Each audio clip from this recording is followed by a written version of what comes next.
To our top headline now, new details have been released regarding exactly what led up to the death of an inmate at the El Paso County Jail Annex on Monday.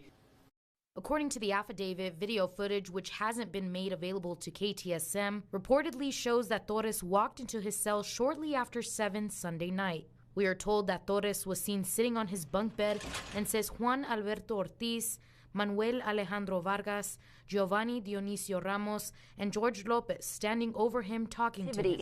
Chuco Tango gang, and it was the target of this raid as part of a large-scale drug trafficking El Paso, Texas, a historic city on the U.S Mexico border, has long been a crossroads of culture, commerce, and conflict. Founded in the 17th century as a Spanish colonial outpost, El Paso later became a hub for trade, military operations, and cross-border collaboration. Its rich cultural tapestry has produced famous figures in music and entertainment, including rapper King Lil G, who often draws on life in El Paso in his lyrics. Despite its vibrant culture and resilient community, the city has also struggled with gang activity, fueled by poverty, drug trafficking, and cross-border criminal networks.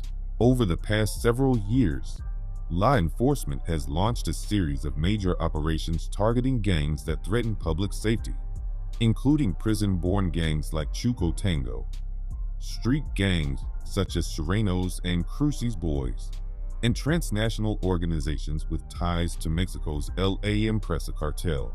The following cases spanning raids, federal indictments, and multi-agency operations highlight the ongoing fight to reclaim El Paso neighborhoods from violent gang influence. Preventing violence, that's the mission of the Texas Anti-Gang Center. We reach out to schools, local churches, and civic groups, try to educate them on the gang issues that we're seeing here in Lubbock. Jared Oliver with TAG says a big reason people join gangs is to sell drugs. There are currently 73 different gangs in Lubbock, with 13 new gangs since 2017, and a total of 1,400 members.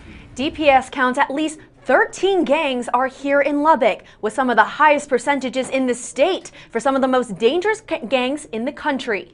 You have the Aryan Brotherhood, the Aryan Circle, West Texas Tangos, and the Crips. Those are the most popular gangs in the Lubbock area, the Northwest Texas region. DPS says these gangs account for the majority of all crimes, including robbery, assault, and homicide. You see in movies where you think gangs just roaming the streets at night and big gangs beating up other gangs. Today, between several East Side shootings, it happened earlier at a detention hearing in federal court for several men accused of dealing as part of an East Side gang. As prosecutors tried to keep the men behind bars, Garrett Berger tells us they laid out part of the violent feud the group supposedly had with another gang. Well, Myra, federal authorities said this was mostly a battle over turf between two factions of the so-called East Terrace gangsters. It's a rivalry that involved several shootings, including one that killed the son of one of the accused men, 4-year-old Dervion Whitley. Two of the highest-ranking Bandidos leaders nabbed here in San Antonio. The U.S. Attorney's Office says 56-year-old John Portillo is the gang's national vice president and 31-year-old Justin Forster, the national sergeant-at-arms. The national president, Jeffrey Pike from Conroe, is now also in federal prison. A 23-page indictment details their alleged involvement in the gang and documents many claims against them, starting around 2013, when it shows Portillo launched a, quote, war with the Cossacks motorcycle gang. It was on Monday, the 15th of April, police arresting these two, Gerald Jenkins and Ruben Mendez. The report says they were at the school to retaliate on an individual involved in a confrontation at the school. A pre-dawn wave of marked and unmarked law enforcement vehicles descended on the Palacio apartment complex just a few miles away from the San Antonio airport. And with that, Operation Aurora was underway. The operation marks a significant development in an ongoing crackdown on the Venezuelan transnational organization Tren de Aragua. Injured in a shootout at a convenience store Sunday are now in custody tonight. The Bexar County Sheriff's Office reports the incident appears to be gang-related. Ryan McGowan, Jonathan Jimenez, Gonzalo Gonzalez, Ramiro and Rosalva Reyes, 5 people, 4 families destroyed by one man. MS-13 gang member accused of 2 In the Houston area is now back in custody here. Today, Houston police and other agencies spoke about the events leading up to his arrest. Channel 2's Anusha Rasta is live in Southwest Houston with what police said today. Anusha. Houston police will have a news conference here tomorrow announcing a number of arrests of MS-13 gang members. Some of these guys' names linked to 7 investigations. These cases so sensitive, those who have been arrested are being separated while in jail. Police say her documented gang banger boyfriend here shot her after getting out of jail on bond. Shaquille Richard has quite a collection of mugshots. He was released from prison in April, then arrested again, accused of organizing a while behind bars. Well, a judge granted him bond for that crime, and not long after, police say he violently attacked 2 women. 11 men arrested in connection with 41 armed robberies across the Houston area, most of them at meat markets catering to Latinos. A burglary bust. 5 men who are facing charges in connection with pharmacy burglaries in Texas have now been arrested after reportedly burglarizing pharmacies in West Virginia. Made infamous after this deadly shooting in Waco 10 years ago, the Bandidos are now the target of federal authorities in the Southern District of Texas. Today, U.S. Attorney Nicholas Ganji unsealing this 22-count indictment against 14 members of the gang and their associates. The majority of those defendants are members of the Welcome to Hell chapter located here in Katy, Texas. He's only 23, and Gabriel Menifree has already posed for 8 mugshots.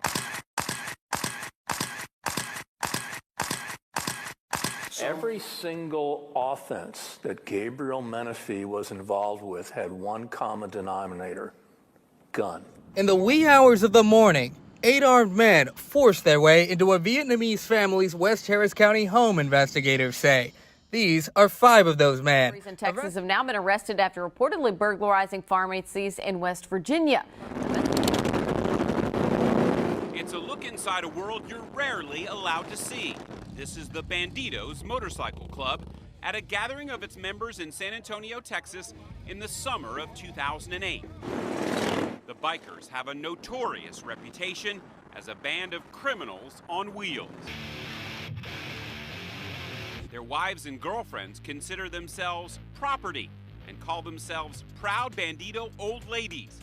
The Bandidos talk a lot about their love for Harley-Davidson motorcycles and for each other. The Bandidos claim they're just misunderstood. Used to riding a motorcycle, these men getting into a transport van at the federal courthouse Thursday afternoon. 47-year-old downtown Johnny Romo, 45-year-old Robert Romo, 40-year-old Jesse James Chronic Benavidez, and 35-year-old Norberto Hammer Serna Jr., all facing a 12-count indictment. Also included in the indictment, 2 of the highest-ranking members of the Bandidos, National President Jeffrey Fay Pike and Vice President John Xavier Portillo. Pike and Portillo are being accused of directing, sanctioning, approving, and permitting members of the Bandidos to carry out acts like attempted murder. Proper is their Atlan, this is the home base for them. Herb Huerta, the president, came to San Antonio and started Mexicana Says a Mexican Mafia of today controls the city's street gangs. Those young gangsters do the dirty work of the mafia, and Morel says they'll do anything. Jerry Adrogo is accused of setting up a meeting with Julian Pacina on May 4th outside of the tattoo shop Pacina co-owned. They talked until 2 gunmen opened fire on Pacina. The Balcones Heights police officer was reportedly on a roster of Mexican MA associates. It is a blood-in, blood-out organization. Seguin police say this is the result of a 1.5-year investigation. Officials describe the gang members they arrested as treacherous and violent. Today, local law enforcement announced a major blow to the gang's Central Texas leadership, including a connection to a 2010 in Hays County. Texas is home to some of America's fastest-growing cities, booming economies, and rich cultural history. But across the Lone Star State, law enforcement agencies are fighting another battle, one against street gangs, prison gangs, outlaw motorcycle clubs, cartel-connected organizations, and criminal networks that stretch from local neighborhoods to international borders. From the streets of Houston and San Antonio to the border communities of El Paso and the plains of West Texas, major investigations have uncovered drug trafficking operations, racketeering conspiracies, violent gang rivalries, prison gang influence, and organized crime networks worth millions of dollars. In this documentary, We are breaking down some of the biggest gang arrests, indictments, federal raids, and criminal investigations from cities across Texas. These are the cases that expose the hidden underworld operating behind the headlines and revealed the ongoing war between organized crime and law enforcement throughout the Lone Star State. Targeting members of and affiliates of the Chuco Tango gang. It's all part of a large-scale drug trafficking investigation. Estela, Thursday morning's operation resulted in the arrest of 21 individuals related to the Chuco Tango gang. That is according to the U.S. Attorney Jaime Esparza. All these individuals suspected of serious drug and firearm offenses. Now the arrest taking place across the borderland in southern New Mexico and West Texas, targeting El Paso, Socorro, Horizon, Las Cruces, and Anthony, New Mexico. The operations conducted in conjunction by federal, state, local, and tribal law enforcement agencies. Across the borderland, FBI agents arrested 21 members of the Chuco Tango gang in multiple early morning raids.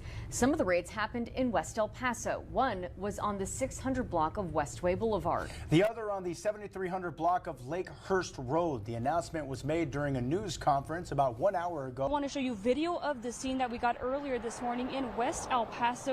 That is of Lakehurst Road, as FBI agents were searching a home, which we now know was connected to these arrests. Officials say the individuals arrested today were suspected of serious drug and firearm offenses associated with the local gang known as Chuco Tangos. They are charged with a combination of statutes related to possession with intent to distribute cocaine. A coordinated operation targeted the prison-born gang known as Chuco Tango in raids across El Paso. The operation resulted in the arrest of 22 individuals, including accused Chuco Tango gang members, associates, and drug dealers. They faced charges related to the distribution of various drugs and illegal firearms. The arrests occurred in multiple locations, including El Paso, Horizon City, Socorro, and Las Cruces and Anthony, New Mexico. Due to the high number of arrests, detainees were processed at the El Paso County Coliseum.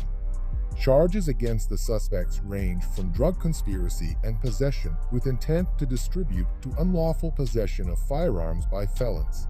In other news, according to the El Paso FBI, in a successfully multi-agency-led operation, Michelle Angelica Pineda, known as La Cheli, was arrested in El Paso on Thursday. Pineda was wanted by the Mexican government for her alleged involvement in multiple in Ciudad Juarez. Law enforcement says Pineda had entered the U.S. illegally and was allegedly operating a drug trafficking ring for a gang out of Mexico. Michelle Angelica Pineda was arrested yesterday. She's wanted in Mexico for her alleged involvement in fire and is suspected of multiple other Ciudad Juarez. Local law enforcement, including the FBI Safe Street Gang Task Force, learned that Pineda had entered into the United States illegally and was allegedly operating a drug trafficking ring from a gang from Mexico. Chuco Tango has been linked to Michelle Angelica Pineda, also known as La Cheli, a Juarez-based leader of the Aristas Asesinos Street Gang. Pineda is accused of leading a violent group that mutilated victims in ritualistic deletions dedicated to La Santa Muerte. Intelligence from the El Paso Police Department revealed communication between Pineda and Chuco Tango members, leading to her February arrest at an East El Paso motel. She was subsequently deported to Mexico, where she faces multiple deletion charges. Chuco Tango, named after the local nickname El Chuco for El Paso, is the city's faction of the larger Tango Blast gang, which operates in major Texas cities. Unlike hierarchical prison gangs like Barrio Azteca and the Aryan Brotherhood of Texas, Chuco Tango functions with a decentralized leadership structure. The gang does not enforce a blood-in, blood-out rule for membership and operates in loosely organized cells outside of prison. The gang has been involved in violent conflicts with the Barrio Azteca gang, particularly due to its refusal to pay a street tax for drug trafficking operations in El Paso. Tango Blast originated as a prison self-protection group and has grown into a network of loosely affiliated factions across Texas. The original Tango groups, known as the Four Horsemen, include Houston, D-Town, Dallas, Cerritos, Fort Worth, and ATX, Austin. Other factions include Tango Origin in San Antonio, West Texas, Carpitos, Corpus Christi, and the Valucos from the Rio Grande Valley. Law enforcement agencies continue to monitor the expansion of Chuco Tango and other Tango Blast factions, focusing on their role in drug trafficking and violent crime in Texas and beyond.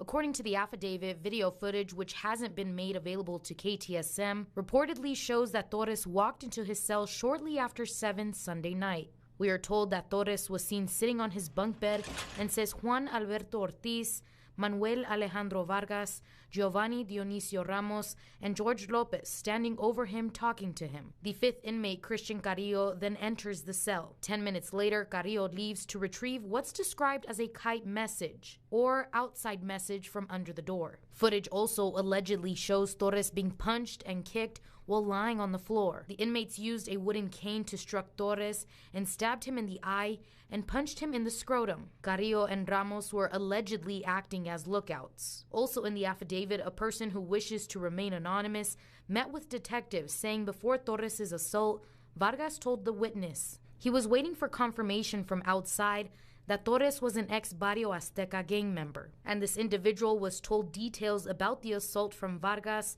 Ortiz, and Rocha. Ortiz, who was jailed in 2022 for shooting his mom last December after an argument, was facing murder charges. His charge of Court documents reveal that 6 inmates at the El Paso County Jail Annex have been charged in the demise of 57-year-old Torres. The case has drawn intense scrutiny, raising questions about inmate safety, staff oversight, and the influence of organized gangs within the jail system. According to investigators, Torres was beaten and stabbed to death inside the facility.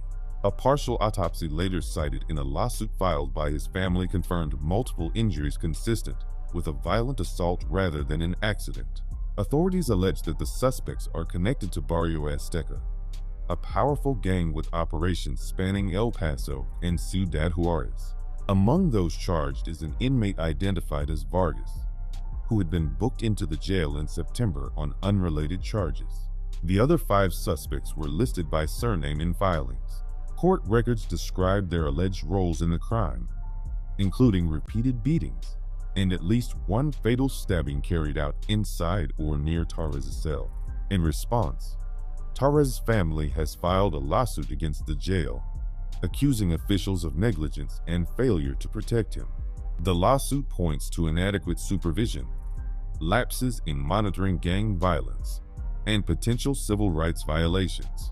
The autopsy results showing severe wounds consistent with an intentional attack were cited as central evidence of systemic failures at the facility. A year-long investigation by the Texas Department of Public Safety has led to the arrest of 15 individuals in El Paso tied to suspected gang activity and drug crimes. Authorities say the case focused on members and associates of several prison and street gangs, including Chuco Tango, Serenos, Barrio Azteca, and Barrio Glenwood. Charges against the defendants include engaging in organized criminal activity and the manufacture or delivery of a controlled substance. Those arrested range in age from 19 to 40 and include both men and women. A joint operation by the El Paso Police Department's gang unit and the Texas Department of Public Safety led to the arrest of 3 men with known gang ties. Authorities identified the suspects as Thomas John Hong, Letter Lee Bell, and Leonard Strickland, 34. Hong was taken into custody at the Villa Estrella Strip Center on George Dieter Drive.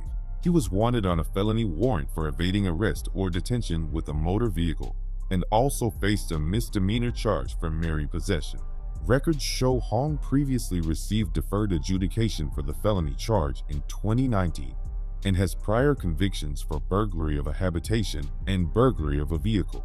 Bell and Strickland were located and arrested in the 1500 block of Larry Watkins Drive. Both were wanted by the Texas Department of Criminal Justice for parole violations and were booked into the El Paso County Detention Facility without bond. Authorities emphasized that the operation specifically targeted gang members with outstanding warrants in an effort to reduce violent crime in El Paso communities. On April 23, 2025, El Paso police arrested Esteban Acosta, a suspected member of the Cruces Boys gang, following a high-speed chase in Canutillo, Texas. The pursuit stemmed from an earlier incident on April 10th, when a Texas Department of Public Safety trooper tried to pull Acosta over for speeding and failing to signal lane changes. Acosta allegedly refused to stop and led officers on a dangerous chase through parking lots, off-road terrain, and over curbs before abandoning his SUV. Troopers later discovered the vehicle in a deserted area near the outlet shops at El Paso and Canutillo Elementary School, along with a bag containing Acosta's Texas prison inmate ID and parole paperwork. The chase prompted temporary lockdowns at nearby schools, though no injuries were reported. Acosta was wanted on an outstanding warrant for vehicle theft, and his actions during the pursuit led to additional charges for evading arrest or detention with a vehicle and a parole violation. Authorities confirmed that Acosta is an active member of the Cruces Boys gang, which has connections across El Paso and Las Cruces, New Mexico. The incident underscores ongoing concerns about gang activity in the region and highlights the challenges law enforcement faces in keeping the community safe. On July 8, 2025, 6 men were arrested in connection with an armed robbery that took place in the 10,700 block of Alta Loma in El Paso. The victim, who had met a woman on Facebook, was invited to a party at the residence. Upon arrival, he was confronted by several individuals armed with firearms, assaulted, and robbed of his personal property before managing to escape. The following day, the El Paso Police Department's gang unit executed a search warrant at the residence, recovering 3 rifles and a handgun that were seized as evidence. 6 men were arrested in connection with the robbery.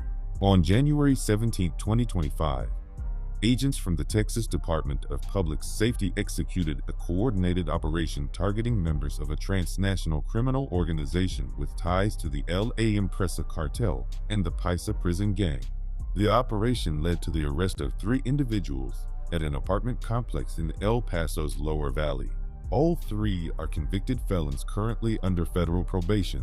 During the operation, agents seized 2 rifles and nearly 1 kilogram.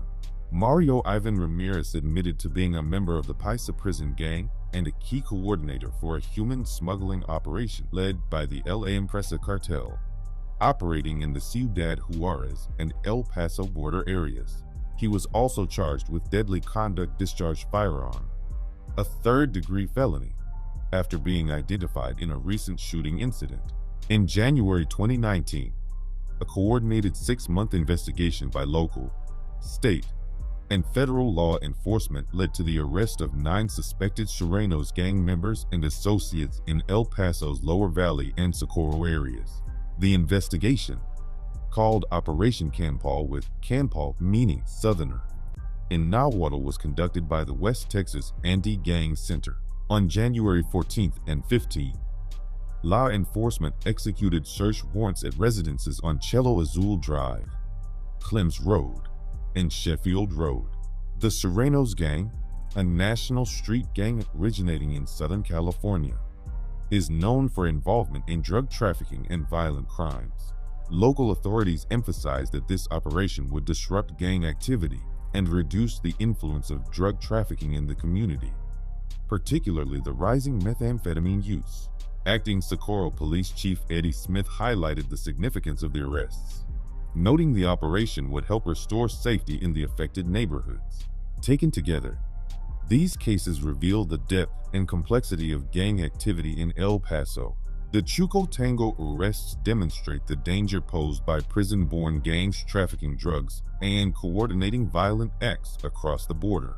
Ryan McGowan, Jonathan Jimenez, Gonzalo Gonzalez, Ramiro and Rosalva Reyes, 5 people, 4 families destroyed by one man. He kept hunting my son down like an animal. Christian Cavasso sat there as the mothers and daughter of people he blamed him for their pain, looking straight at the 22-year-old. Emilio McGowan's son Ryan was shot in his car in September 2019.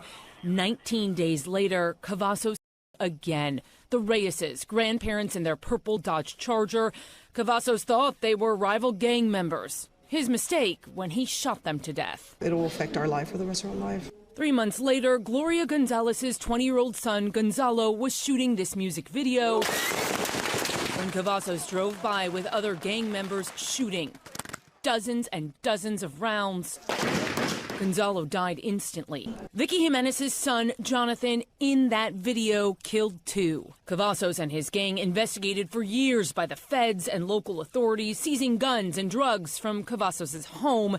Finding the abandoned car, investigators say he and other documented gang members were in when the Reyes' and did that music video drive-by. Shell casings still inside. In 2019, Northwest Harris County, Texas was shaken by a series of shootings that investigators later tied to Christian Cavazos, a documented gang member linked to 10K. Prosecutors said the violence left 5 people dead and others injured, and the case strengthened after authorities revealed some of the deletions were captured on video and later shared on social media. Cavazos ultimately pleaded guilty and was sentenced to life in prison. One of the first victims was Ryan McGowan, met his demise in September 2019 in the 11,300 block of Windfern Road, where he was shot while sitting in the back seat of a car. At sentencing, Ryan's mother, Shamilwa McGowan, spoke directly to Cavazos about the pain he caused and made it clear she refused to live in fear. 19 days later, prosecutors said Cavazos shot Ramiro and Rosalba Reyes, who met their demise outside their home on Francitas Drive as they parked their vehicle. The couple had just returned from the hospital after a family death, and authorities later said they were targeted because Cavazos mistakenly believed they were rival gang members. Then on December 27, 2019, investigators said Cavazos and others drove by a music video shoot on Smart Street and opened fire. Gonzalo Gonzalez, a University of Houston student with film dreams, met his demise along with Jonathan Jimenez, a 22-year-old father who appeared in the video. 7 others were injured, and investigators pointed to video evidence as a key part of proving Cavazos' role. Authorities also connected Cavazos to a wider 10K gang investigation, alleging the group was involved in shootings and other serious crimes around Harris County. Law enforcement reported seizing firearms, drugs, and more than $20,000 in cash from Cavazos' home as part of the case narrative. In a related outcome, another documented 10K member, Louis Santee, pleaded guilty in October 2023 to 3 counts of deletions connected to these incidents and received 3 60-year sentences to be served concurrently. Even with the prison sentences handed down, families of the victims describe the loss as something they will carry for life. He's only 23, and Gabriel Menefree has already posed for 8 mugshots.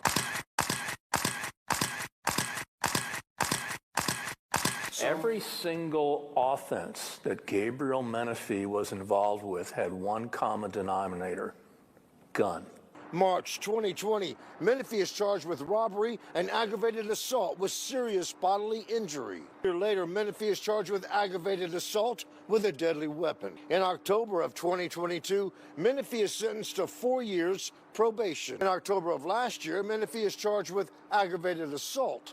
Gabriel Menefree is an active member in a gang called the PNG Gang, which is Play No Games.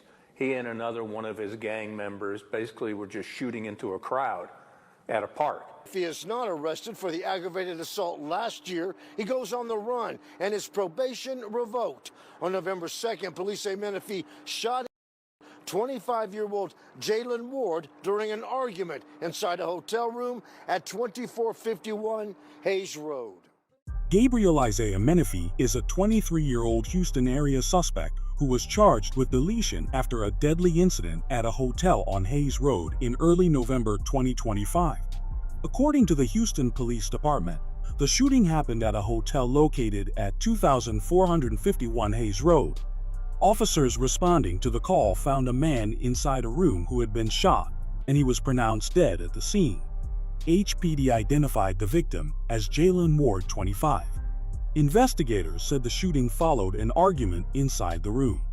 HPD said their investigation later identified Menifee as the suspect. Police reported he was arrested and then charged with deletion in the 263rd Criminal District Court. 11 gang members are now charged in connection with 41 robberies across the Houston area, plus Galveston and Beaumont. Between July of last year and this past February, masked men would target mostly Michoacana meat markets, shoot guns in the air, threaten workers, even kids inside at the time, and steal cash from registers and check cashing stations. Law enforcement leaders are calling it a huge crackdown, getting some really violent criminals off the streets. Between July 2018 and February 2019, investigators say a robbery ring linked to multiple Houston area gang members carried out 41 armed robberies targeting local meat markets, most commonly La Michoacana locations across the region. The Harris County District Attorney's Office said 11 suspects were arrested in connection with the pattern. Authorities described a consistent method. Mass crews would rush inside, threaten employees and customers, and take cash from registers and check cashing booths.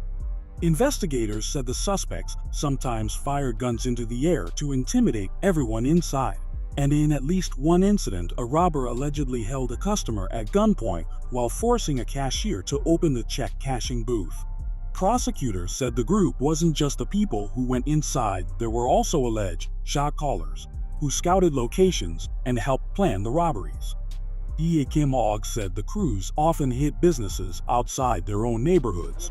Majesty Otoms understands she could be dead right now. I think about it every night. The night an argument with her then boyfriend led to a bullet striking her from the back. She was trying to walk away from him after things got physical when she says he pulled the trigger. I had to crawl in the grass to find my phone because it was so dark outside. Otoms says she had just been dating 27-year-old Shaquille Richards 2 months prior and did not know about his extensive violent criminal history. No, I didn't know. Convicted a number of times for gun violence and assaults, in 2011 for shooting a man, in 2013 for shooting 2 men, in 2016 for holding a man at gunpoint during a robbery, and now this year accused of shooting 21-year-old Majesty. Spent nearly 5 years in prison for the 2016 robbery, and it was during that prison time that investigators say he ordered a retaliatory gang shooting, a 2017 shootout that left 53-year-old Sam Johnson dead. He was an innocent bystander. Despite charges being filed while Richards was still in prison, he was released on parole on April 14th this year, jailed the next day for the charges related to the gang shooting, and was still granted a $500,000 bond, to which he made. Houston police say Shaquille Richards, a documented gang member and convicted felon, was arrested again after a weeks-long search tied to domestic violence allegations and a separate shooting involving a woman he was dating. Court records referenced in local reporting said Richards had 2 assault charges from September involving an alleged attack on a girlfriend, and investigators say he later shot a different girlfriend in October. In an ABC 13 interview, the October victim, Majesty Otoms, said she didn't know Richards' violent history and described an argument that turned physical before she was shot while trying to get away. She said she still had a bullet lodged in her hip and was using a walker. Richards had been released from prison in April after serving nearly 5 years for a 2016 aggravated robbery, but was rebooked a day later on gang-related charges. Despite that, he later received a $500,000 bond, which he posted, something the victim publicly criticized, arguing that people with long violent histories shouldn't be repeatedly released on bond if they're considered a continuing threat. Richards also have allegations to a 2017 gang-related shooting where Sam Johnson met his demise and injured Walter Fields in southeast Houston. Only a wreath and crime scene tape now mark what was a bloody scene. 4 men identified by Houston police as MS-13 gang members are in jail. According to court records, they took turns hacking the victim to death with a machete. Complainant then met with the officer. During a probable cause hearing August 23rd, it was revealed the victim, an MS-13 gang member himself, was cooperating with police. it was June 6 when he contacted HPD to tell them he was meeting with MS-13 gang members. Police provided him a recording device and watched him as he left his Southwest Houston apartment with the suspects. According to court records, at 10:13, the victim texted his location, 7600 Long Drive next to Cullinan Park, to an officer. There was no more communication. The next morning, they found his bloodied body in the park, inside his pocket, their recording device, and determined he died within 30 minutes of his text. Investigators believe the victim was murdered because the suspects thought he was working with a rival gang. June 2018, Houston police say Victor Castro Martinez met his demise after arranging to meet members of MS-13, and investigators later revealed he was cooperating with HPD at the time. According to court records referenced in local reporting, Castro Martinez contacted police to say he was going to meet MS-13 members, and officers provided him a recording device while monitoring him as he left his apartment in Southwest Houston.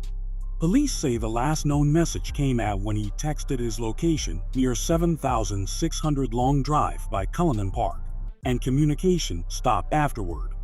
The next day, investigators located him and recovered the recording device. Authorities believe that was motivated by suspicion that he was working with rivals or cooperating with law enforcement, something former investigators and prosecutors described as a deadly trigger inside MS-13 culture. 4 suspects were named in the initial case coverage. The same reporting said Houston police plan to announce these arrests as part of a larger MS-13 enforcement push, with officials indicating many cases involve gang-on-gang violence. As the investigation continued, additional legal developments followed. In 2021, reporting said a 7th MS-13 member was indicted in connection with the same 2018 demise, showing the case widened beyond the first wave of arrests. Case in point, MS-13 member and police informant Victor Castro Martinez taken to Cullinan Park in South Houston on June 6th and hacked to death with a machete. 4 MS-13 gang members are currently jailed in Harris County for his killing, 2 others in Liberty County, and police say more arrests are expected. On July 3rd in Liberty County, a teenage boy was beaten with a bat and hacked to death with a machete for trying to leave the gang. Police charged 2 of the suspects in the Cullinan Park with that, Walter Mejia and Jimmy Villalobos Gomez. Then on August 4th, an argument at the La Union restaurant left 25-year-old Johnny Torres dead after he allegedly argued with gang member Jairo Licona Cardenas. Security video showing Licona Cardenas waiting outside for Torres, then allegedly shooting him in the face. In the summer of 2018, Houston law enforcement announced a sweeping crackdown on MS-13, charging 11 documented gang members in connection with 5 deletions carried out over roughly 2 months across the Houston area. The first demise occurred when investigators say 4 MS-13 members lured Victor Castro Martinez to Cullinan Park in Southwest Houston. Authorities later revealed Martinez was believed to have been cooperating with law enforcement, and police alleged he was targeted because he was suspected of disloyalty. His vehicle was later found burned in Northwest Houston. 4 suspects were charged in that case. 2 additional suspects were later connected to a separate July 3rd deletion in Liberty County, where another alleged MS-13 member met his demise. Investigators said the victim believed he was meeting fellow gang members to receive discipline so he could leave the gang. Authorities framed the demise as another internal enforcement act meant to maintain fear and loyalty. Police discovered a body in Southwest Houston near West Fuqua Street. Investigators said the victim had met his demise in Galveston before being transported and dumped. That case was investigated in coordination with Galveston authorities. Days later, on August, Torres was shot outside a restaurant in Southwest Houston after an argument inside the establishment. Police said Torres had no gang affiliation, and multiple suspects were arrested, including an alleged getaway driver. During the same period, investigators also located the remains of a missing teenage girl in a similar area. Police stated she was not a gang member, but had associations with individuals linked to MS-13. Charges in that case were still pending at the time of the announcement. Yesterday, an MS-13 gang member linked to two murders in the Houston area was extradited back to Houston from Virginia. Investigators say 20-year-old Douglas Herrera Hernandez, also known as Terror, a 16-year-old boy who was giving police information about other gang. Now, Chief Acevedo says 16-year-old Estuar Quiñones was shot 27 times.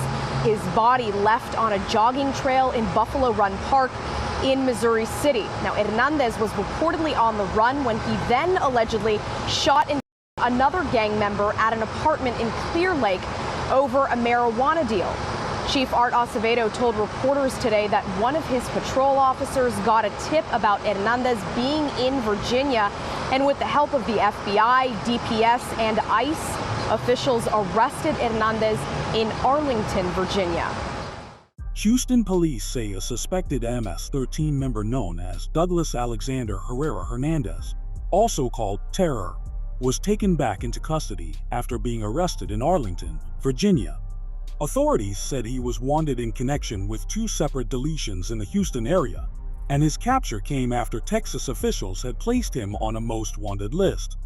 According to investigators, Herrera Hernandez faced a capital deletion charge in Fort Bend County tied to the June 13th demise of a 16-year-old at Buffalo Run Park in Missouri City.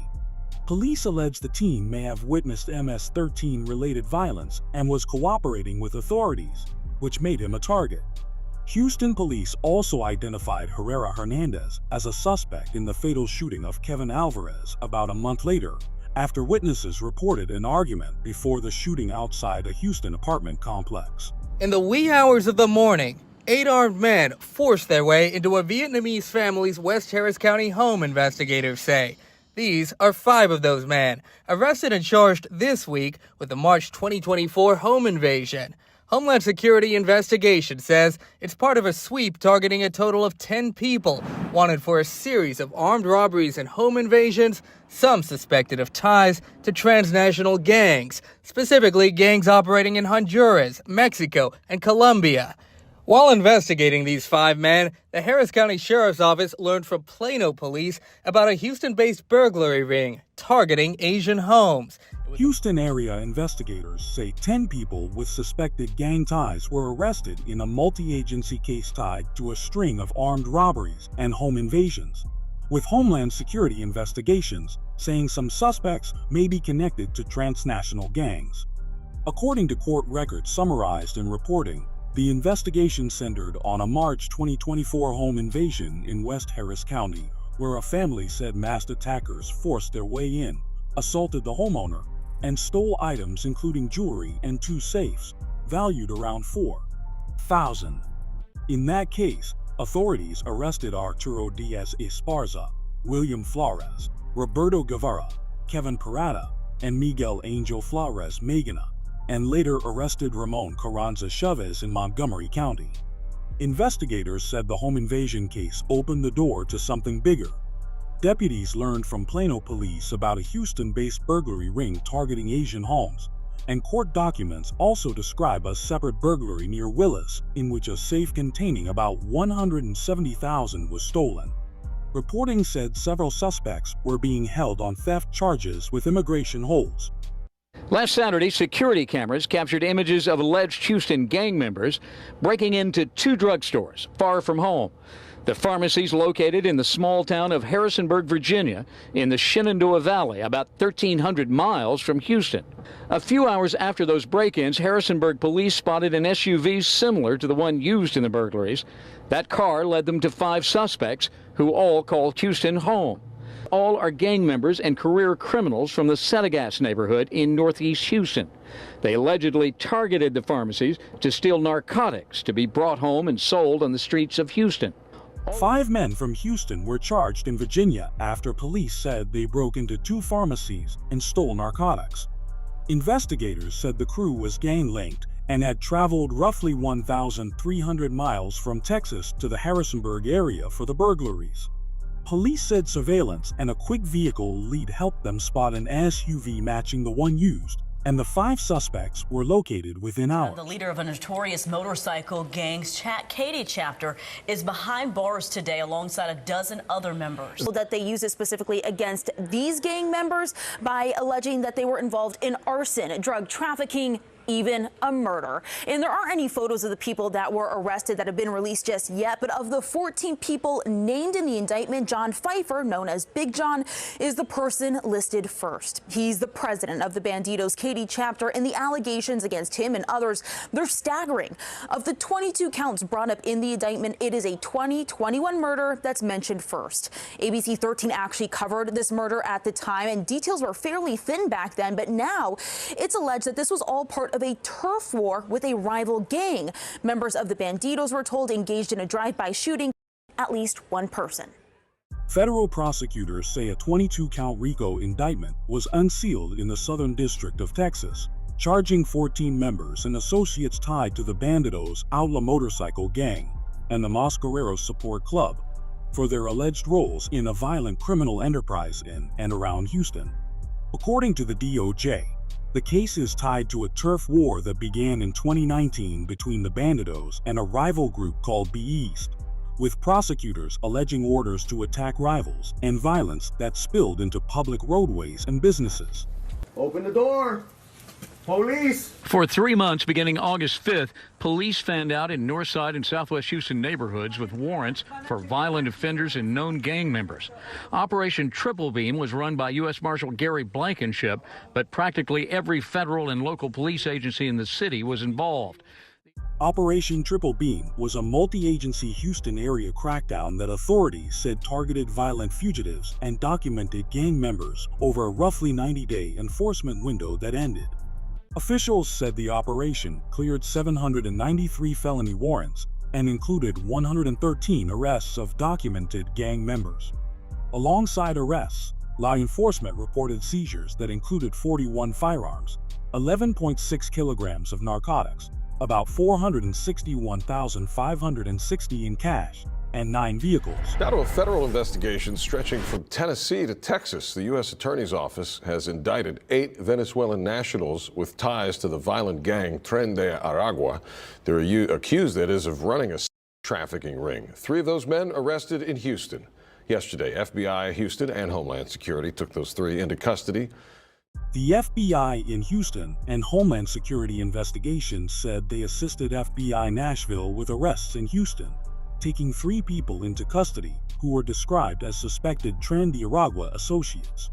Authorities said those arrests were tied to a multi-state trafficking investigation being led out of the Nashville area. The following day, the FBI said 2 additional suspected TDA associates were detained in a separate Houston operation and then turned over to ICE. Officials also reported seizing drugs and a gun during that action, but they did not release the identities of those 2 detainees or specify their exact charges. Those Houston actions were connected to a larger federal case announced in Tennessee. U.S. Department of Justice said a 4-count federal indictment was unsealed in the Middle District of Tennessee, charging 8 Venezuelan nationals in connection with an alleged transnational commercial enterprise operating out of Nashville area motels from July 2022 through March 2024. DOJ alleged the group recruited women from impoverished areas in Venezuela and elsewhere in Central South America, moved them across the U.S. southern border and across state lines, used online ads and phones to arrange buyers, and collected proceeds for the defendants' benefit. In October 2017, a violent chain of events unfolded in southeast Houston that police later described as gang-related retaliation. According to investigators, 4 armed men opened fire in the 6800 block of London Street, unleashing more than 30 rounds. The shooting left 53-year-old Sam Johnson dead and 22-year-old Walter Fields injured. Detectives said the attack appeared to be tied to an ongoing gang dispute and was meant to send a message to rivals. Moments after the shooting, surveillance video captured the suspects fleeing in a vehicle before crashing it nearby. Police say the men armed with rifles, including what was described as an assault-style weapon, then attempted to carjack a woman who was sitting in a minivan with her 11-month-old niece. The woman was able to pull the baby out of the car seat before the suspects drove off. Neither the woman nor the child was physically injured, but the attempted carjacking quickly drew national attention because of how brazen it was. Houston police later identified and arrested the suspects over time. Houston police said they were searching for a suspected gang member after an encounter at an apartment complex in northeast Houston led to 2 arrests and 1 suspect getting away. Officers said a patrol unit contacted 2 known members of the street gang, Knuckle Up Click, around noon at the complex in the 9500 block of Crofton Street, where they were allegedly trespassing. Police said Quindarius Emerson fought with an officer and ran, but was caught after a foot pursuit. Authorities said Emerson had 2 open warrants, 1 for aggravated robbery and 1 for felony theft, and was additionally charged with felony evading arrest on foot from the new incident.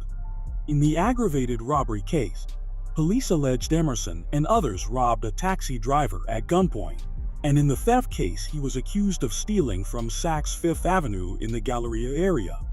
During the same encounter, police said Joseph Mayorga ran from the scene and escaped. Investigators said Mayorga had an open aggravated robbery warrant and was suspected in an armed robbery of a T-Mobile store in northwest Houston, an after-school fight on Valentine's Day at Malcolm East. Beckendorf Park in Katy ended with a student's death and multiple students injured, turning what started as a verbal dispute into a major criminal investigation.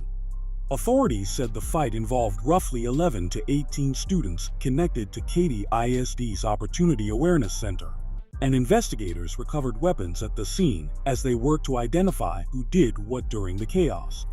Police identified Christopher Cavazos as a key suspect and said he was a documented member of the 10K gang. He was charged with 3 counts of aggravated assault with a deadly weapon tied to 3 stabbing victims, including Marlon Robinson, who later died from his injuries. Charging documents cited in reporting said Robinson identified Cavazos as one of the people who stabbed him. Investigators also said they obtained video they believe shows Cavazos attacking people during the brawl.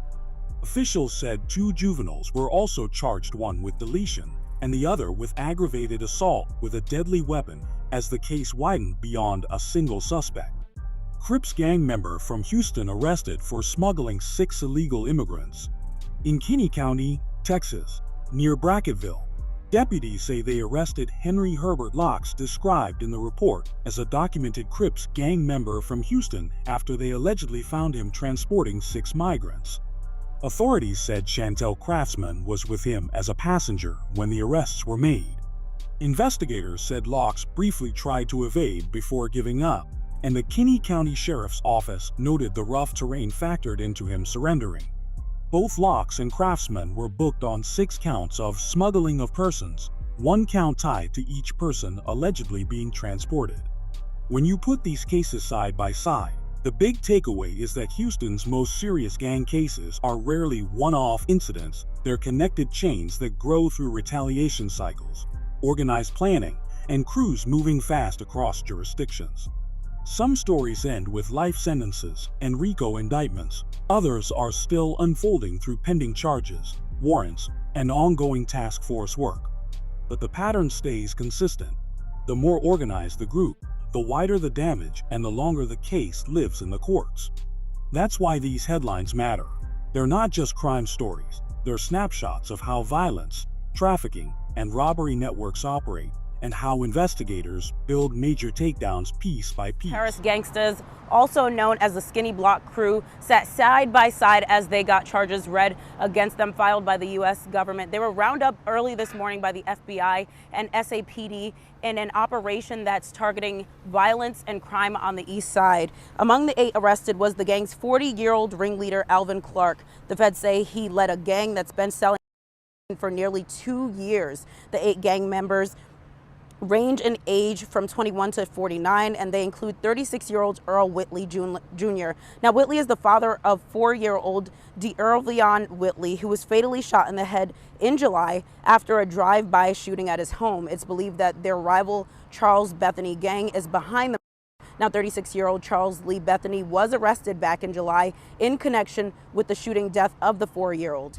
The group shows up in reporting and federal court documents as the Crips East Terrace Gangsters, with members also referring to themselves as the Skinny Block or Block Crew. Authorities describe them as an East Side street crew tied to drug distribution and violence connected to that drug market. In the main federal case tied to the East Side raids, investigators said the conspiracy dated back to January 2016 and focused heavily around the 200-300 blocks of Ferris Avenue. The FBI and SAPD arrested 9 people, and they were quickly indicted by a federal grand jury. Reporting identified Alvin Clark, Ray, as the alleged ringleader, and officials said the case was aimed at disrupting drugs and violence on the East Side. The What Happened Next update that's clearly documented is that on July 11, 2018, federal prosecutors announced additional charges against Alvin Clark, James Bilal Ali, and Devani Ishan Titus Ross. Clark and Ali were charged as felons in possession of firearms, and Ross faced additional drug and firearm counts, including possession with intent to distribute crack and a firearm in furtherance allegation. 2 of the highest-ranking Bandidos leaders nabbed here in San Antonio. The U.S. Attorney's Office says 56-year-old John Portillo is the gang's national vice president and 31-year-old Justin Forster, the national sergeant-at-arms. The national president, Jeffrey Pike from Conroe, is now also in federal prison. A 23-page indictment details their alleged involvement in the gang and documents many claims against them, starting around 2013, when it shows Portillo launched a, quote, war with the Cossacks motorcycle gang. Here it reads, on November 2nd, 2013, approximately 10 Bandidos members confronted members of the Cossacks in Abilene, stabbing some with knives, resulting in serious injuries.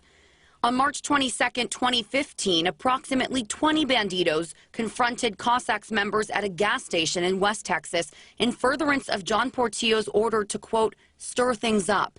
Bandidos members assaulted him, striking him in the head multiple times with a claw hammer, causing serious injury. The document lists several places where Bandidos leaders allegedly met to plan these attacks, one of those just south of San Antonio. August 24, 2015, John Portillo, Justin Forster, and other Bandidos members met at Chewy's Bar in Italia, Texas, a bar owned by the Bandidos Hill County chapter president, to discuss the presence of Cossacks members in Carrizo Springs and Crystal City and how to respond. These vests and their patches are just some of the 1,200 pieces of evidence in the almost 3-month-long federal case. A San Antonio jury finding former Bandidos national president Jeffrey Faye Pike and national vice president Xavier Portillo guilty. Pike and Portillo were found guilty of federal racketeering, assault, extortion, and drugs. Assistant U.S. Attorney Eric Fuchs says the case has shaken up the Bandidos organization.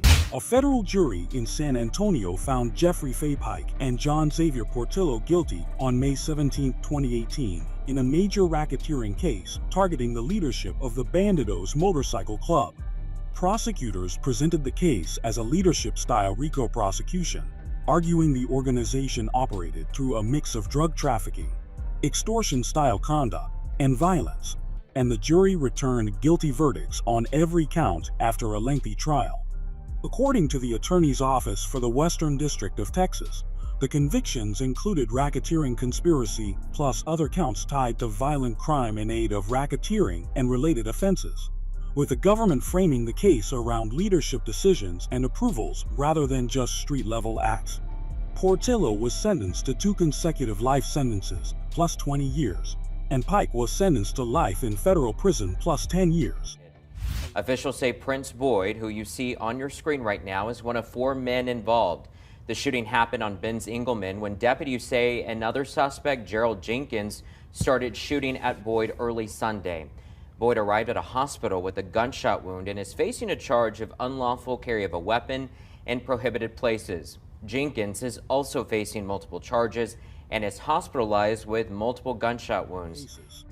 Youth violence on San Antonio's northeast side can escalate fast when disputes spill into public places. Investigators say the case involving Gerald Jenkins and Prince Boyd II shows how quickly a conflict can turn into a dangerous, group-involved shooting that puts bystanders at risk. A shootout broke out at a gas station in the 6,200 block of Benz Engelman Road, according to the Bexar County Sheriff's Office. Authorities said surveillance footage and witnesses pointed to a targeted confrontation involving multiple people, not a random incident. Investigators identified Gerald Jenkins, described as an active gang member, as a key figure in the encounter. Police said gunfire erupted between Jenkins and Prince Boyd II and others believed to be with him, and witnesses reported seeing several males moving together. Both Jenkins and Boyd were shot. Authorities said Jenkins fled on foot and allegedly broke into a nearby home while escaping, adding a separate burglary allegation. 2 bystanders were also injured, highlighting how quickly these shootings can harm people who weren't involved. Definitely, but quick work by the school. According to the affidavit we got just a few hours ago, these 2 weren't even enrolled at Wagner High School. And as soon as they made their way to the cafeteria of that school, they were approached by administrators very quickly. Here's what we can tell you. It was on Monday, the 15th of April, police arresting these 2, Gerald Jenkins and Ruben Mendez. The report says they were at the school to retaliate on an individual involved in a confrontation at the school. When authorities searched their car out in the parking lot, they found 2 automatic handguns in the front seat, one in the cushion of the front seat, the other in the center console. They also found an assault rifle in the trunk, an AK-47. Police say an 18-year-old Gerald Jenkins and Ruben Mendez were stopped at Wagner High School in the Judson Independent School District. Neither one was a student there at the time, and investigators said they were on campus for retaliation, not school business. According to arrest affidavits, the 2 allegedly drove onto campus intending to retaliate against someone connected to a prior confrontation. Investigators treated it as a planned response to a dispute, not a spontaneous fight. Police also reported recovering multiple weapons from their red 2010 Chevrolet Impala, which they said suggested the situation could have turned deadly. Authorities said they found 2 semi-automatic handguns within reach inside the car, and an assault-style rifle in the trunk.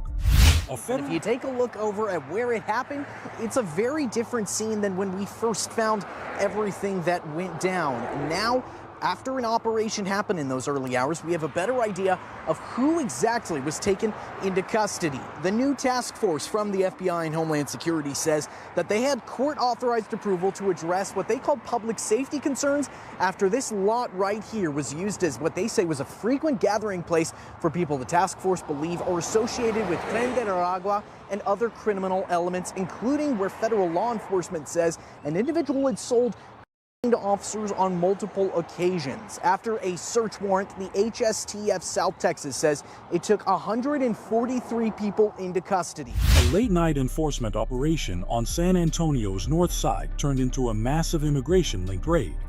Authorities served warrants at a property near Bass Road and San Pedro Avenue that investigators said was tied to an unauthorized nightclub and suspected criminal activity.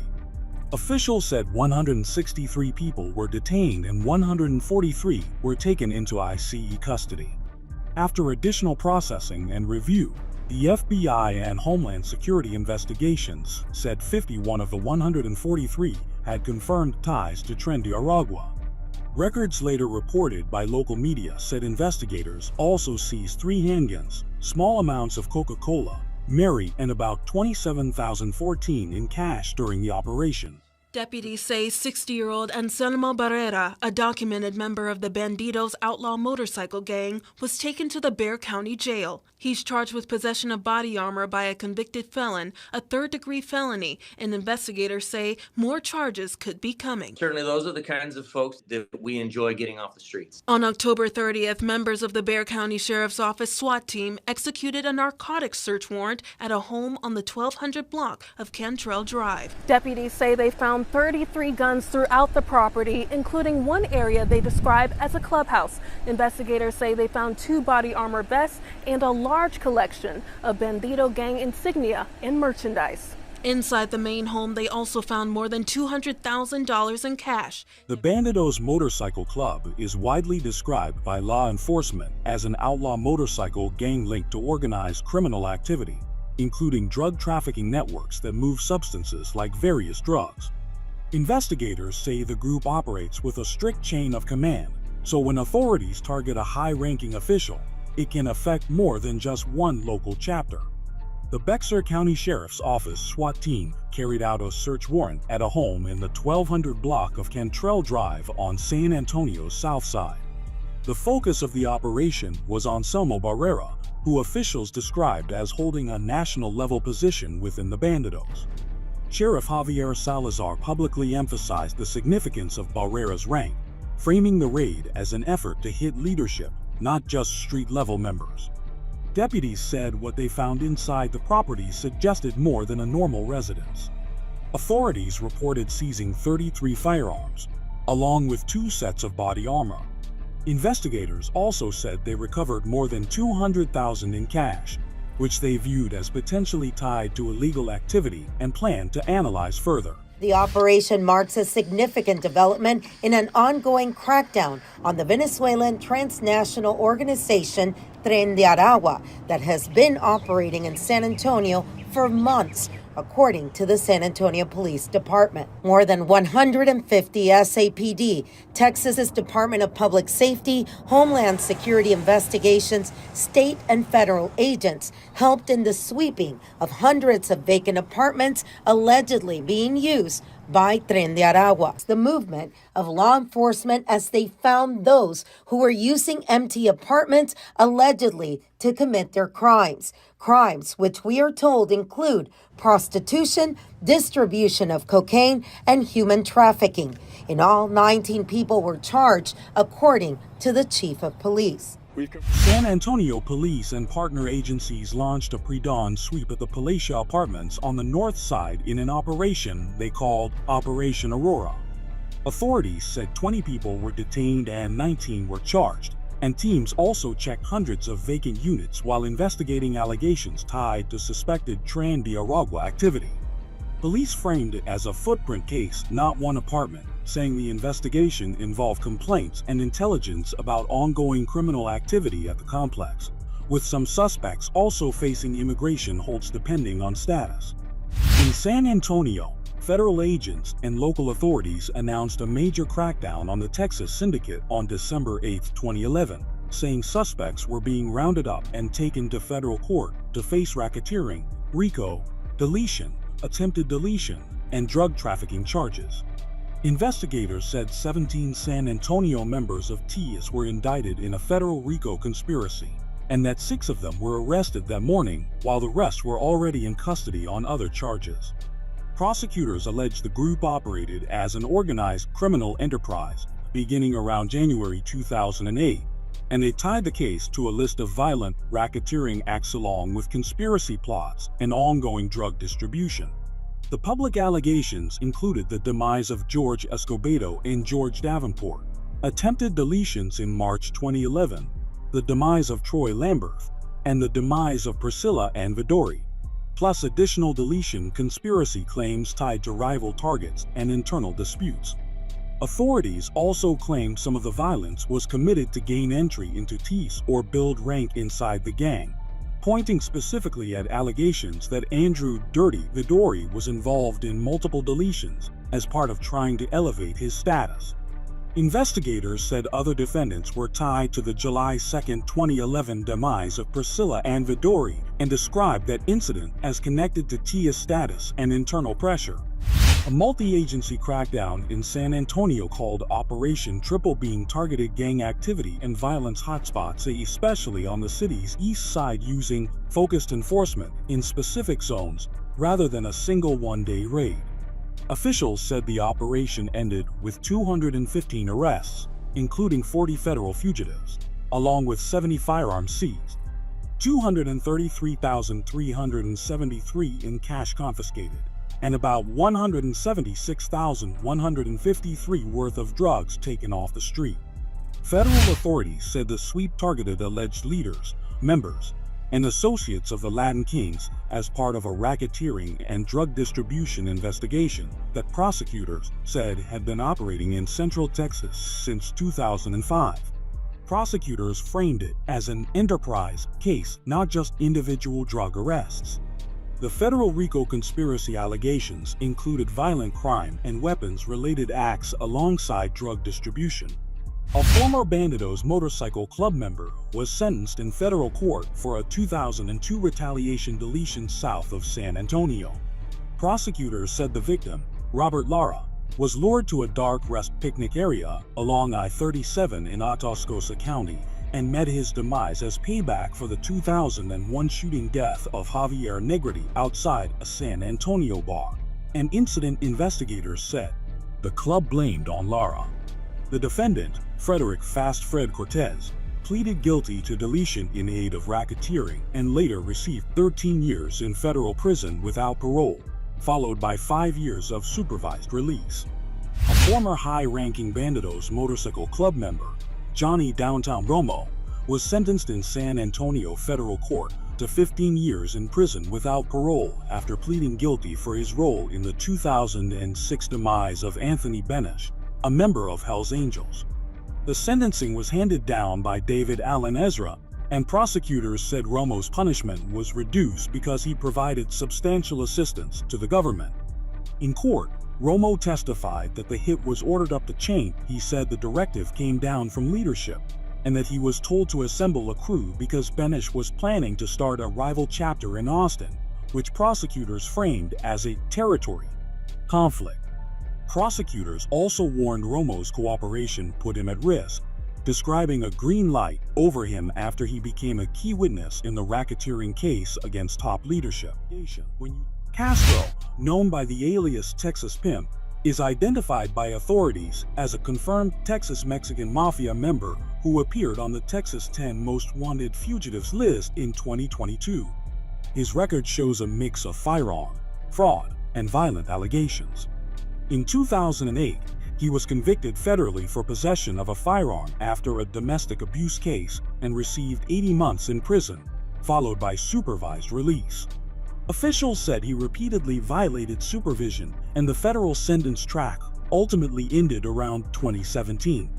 In 2019, his record shifted toward financial crime when he was convicted for fraudulent use possession of identifying information, receiving a 3-year sentence alongside additional supervision terms in other cases. Authorities said he was paroled in March 2021, but soon absconded. By May 2021, he was wanted for a parole violation and a new aggravated assault causing serious bodily injury charge, showing a return to violent allegations after release. His fugitive run ended on February 15, 2022, when the Marshals Lone Star Fugitive Task Force located him at a San Antonio hotel and arrested him. U.S. Immigration and Customs Enforcement and Homeland Security investigations said agents arrested a 27-year-old Venezuelan national in San Antonio, who they described as a confirmed member of Tren de Aragua. Authorities said he was taken into custody, and they publicly linked the arrest to an attempted deletion investigation, describing him as the suspected shooter. According to the reporting, the suspect was booked on aggravated assault with a deadly weapon and was being held in state custody at the time of the updates. Officials framed the arrest as part of a broader push to target violent offenders and dismantle gang criminal activity. Stephen Riles, who was known by the street name Hot Tub, was charged Monday and faced a federal judge the same day for his initial appearance on those charges. He remains in federal custody pending further court proceedings. If convicted, he faces a maximum sentence of 20 years in federal prison. The complaint shows agents began an investigation on Riles early last year on suspicion of trafficking meth in the Lubbock area. Last Friday, agents searched the Bandidos clubhouse where he also lived. Inside an office, agents say they found roughly 3.2 pounds inside a locked drawer. In other areas of the office, agents also say they found multiple items commonly used for distribution. In March 2026, federal law enforcement made a major move against organized motorcycle gang leadership when Stephen Riles, the president of the Lubbock Bandidos chapter, was arrested and taken into federal custody. The arrest came as part of a coordinated enforcement campaign involving the Texas Anti-Gang Center and the local sheriff's office. Authorities later conducted a search of the Bandidos clubhouse, generating significant public attention and demonstrating law enforcement's commitment to dismantling the gang's infrastructure. Rial's arrest represented a direct strike at the top level of the local Bandidos organization, removing a key leadership figure from operations in the West Texas region. And today, the state focused on the events that led to that gang shootout in 2020. The state's first witness was an LPD officer who stated that that shooting wasn't the first altercation between the two biker gangs. The witness stated he arrested Paez 2 years prior to the shootout because he and a kinfolk member were fistfighting at a local car and bike show. During cross-examination, the defense argued that the state couldn't prove who started that particular fight due to a lack of evidence. The next key witness from today was the former president of the Kinfolk Biker Club who was at the caboose during that shootout. He testified that the kinfolk were at the caboose for 30 to 40 minutes before someone ran inside and told them that the Bandidos were pulling up. The former president claimed he told everyone to ignore the rival gang. He went on to say Paez and a few other members walked in and said, quote, "You're going to give those patches up today or die for them," referring to the kinfolk's gang vest. He admitted the kinfolk members fired first, but only after the Bandidos began threatening them, although initial reports said Paez was the first to shoot. Well, a member of the Lubbock Bandidos motorcycle gang has been sentenced to 6 years in prison for a 2020 shooting at the 50th Street caboose. The jury also sentenced Alfredo Paez Jr. to 6 years of probation once he gets out. Paez had been convicted on 2 counts of aggravated assault with a deadly weapon. Police say he played a big role in a shootout between the Bandidos and rival gang, the Kinfolk. Paez was best known as the gang's sergeant at arms. October 2023 brought significant proceedings in Lubbock courts when Alfredo Paez Jr. faced trial for his alleged role in a gang-related shooting incident. The case represented the continuation of law enforcement's prosecution of street-level gang violence, with trial testimony drawing media attention and community interest. KCBD News covered the proceedings as the trial unfolded, documenting evidence presented against Paez and the judicial response to gang violence.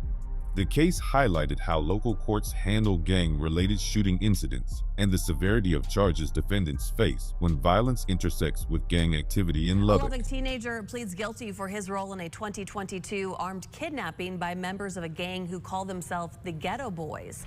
19-year-old David Lopez Jr. pleaded guilty to aggravated kidnapping with a deadly weapon.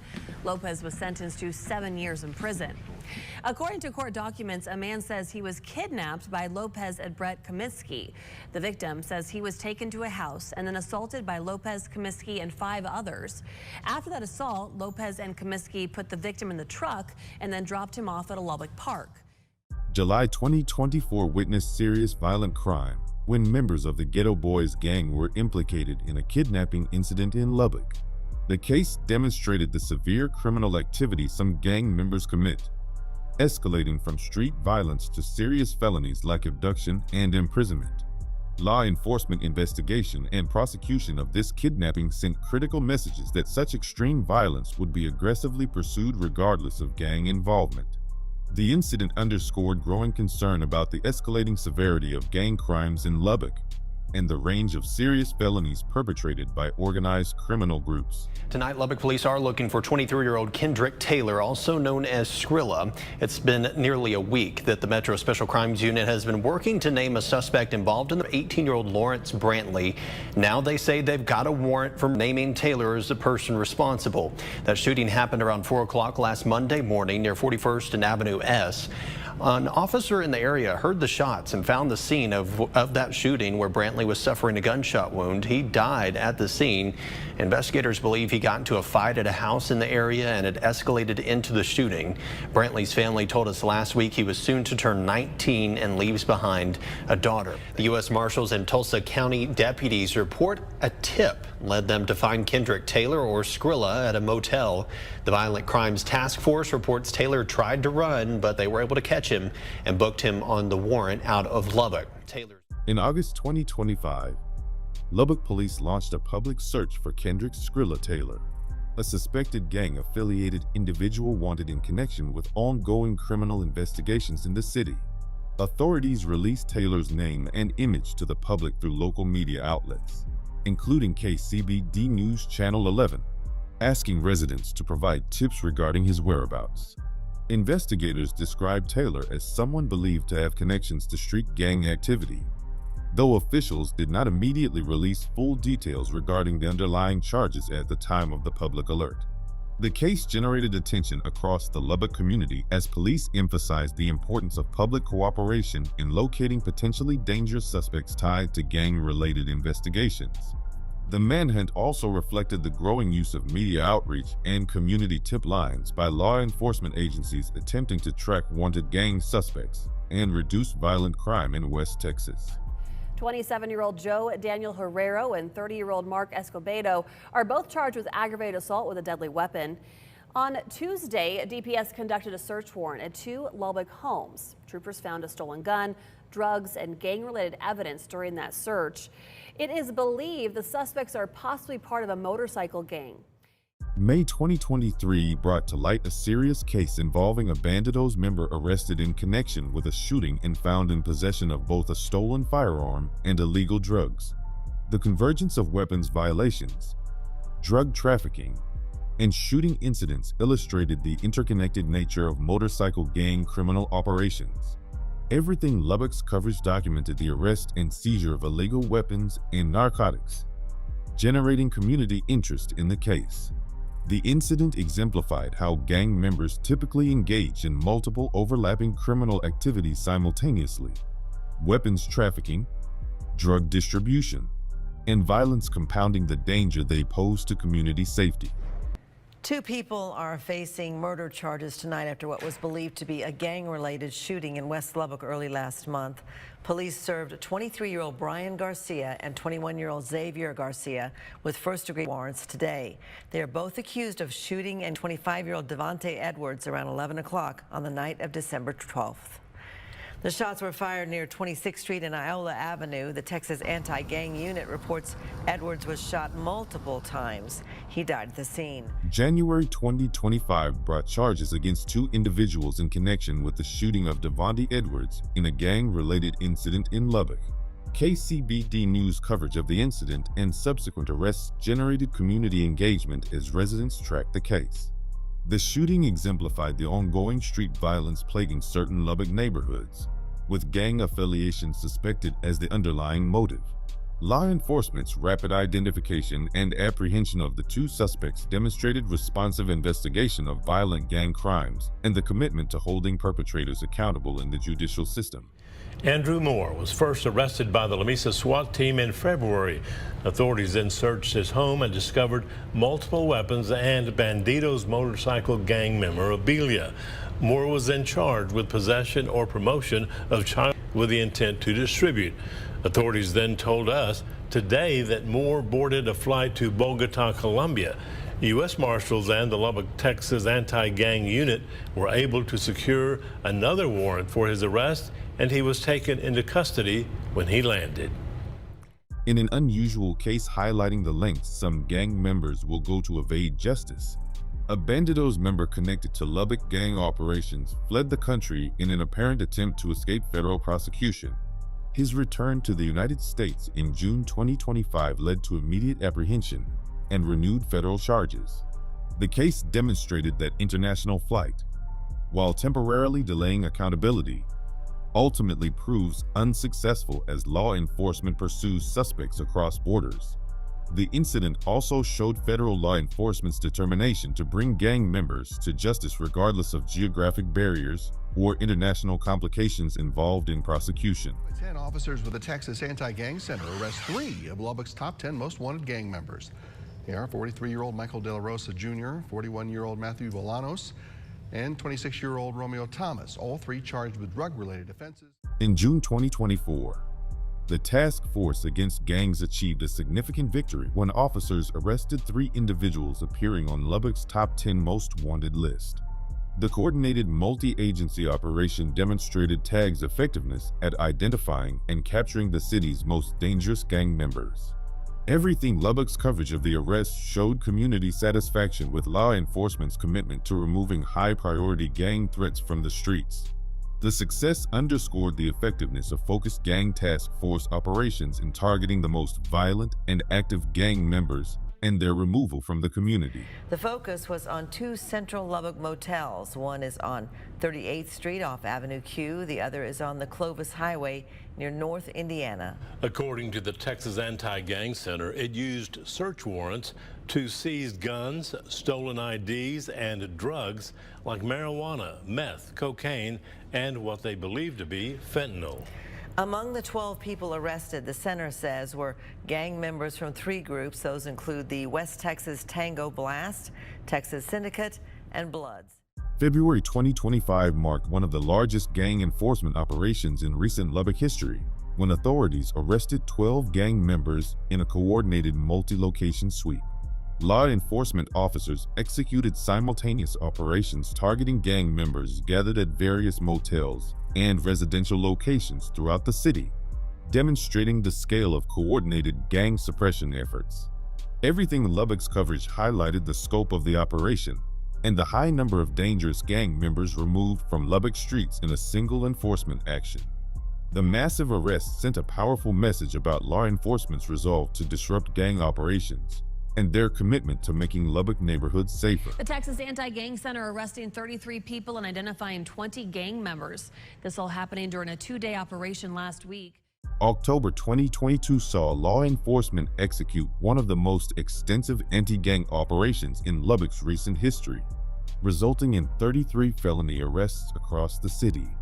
The coordinated effort brought together multiple law enforcement agencies in a comprehensive campaign to dismantle gang criminal networks operating throughout Lubbock. Everything Lubbock's video documentation of the operation reflected significant community interest in witnessing major gang enforcement actions.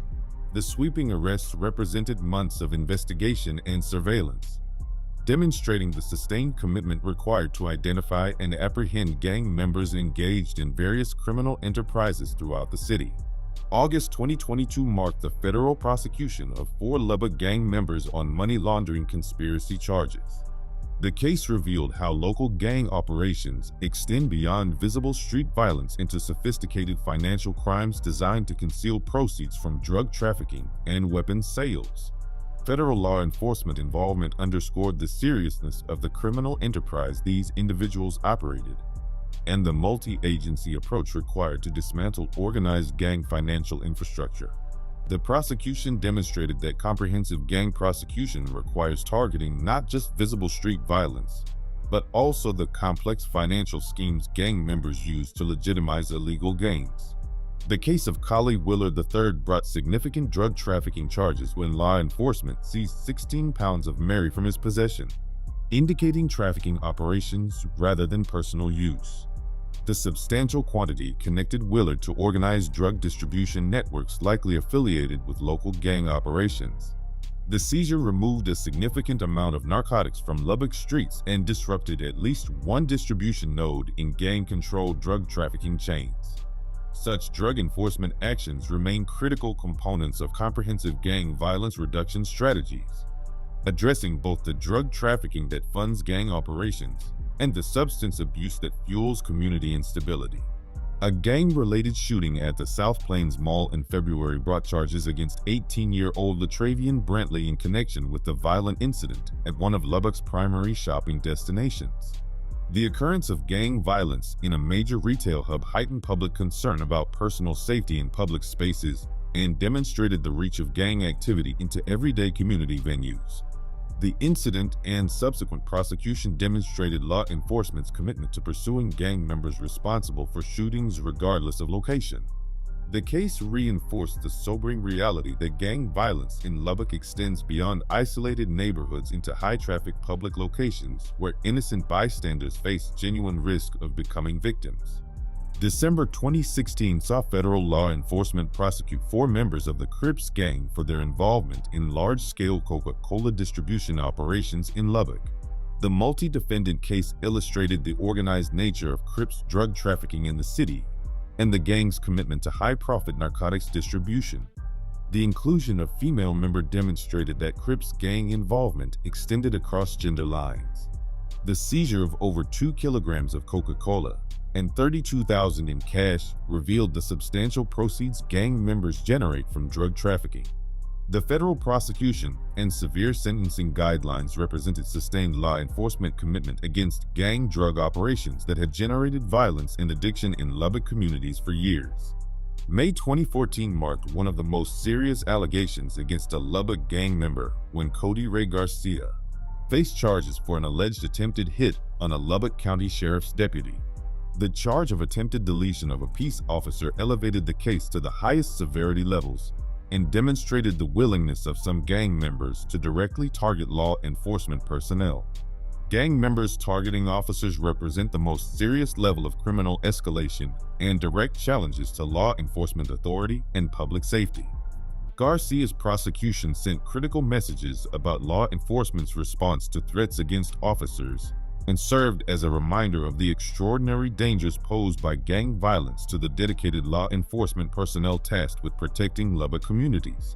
In June 2020, the Lubbock, Texas Anti-Gang Center arrested known gang member Christopher Cyphers after an incident involving a crashed SUV and a foot chase in the area of 3400 Toledo Avenue in Lubbock.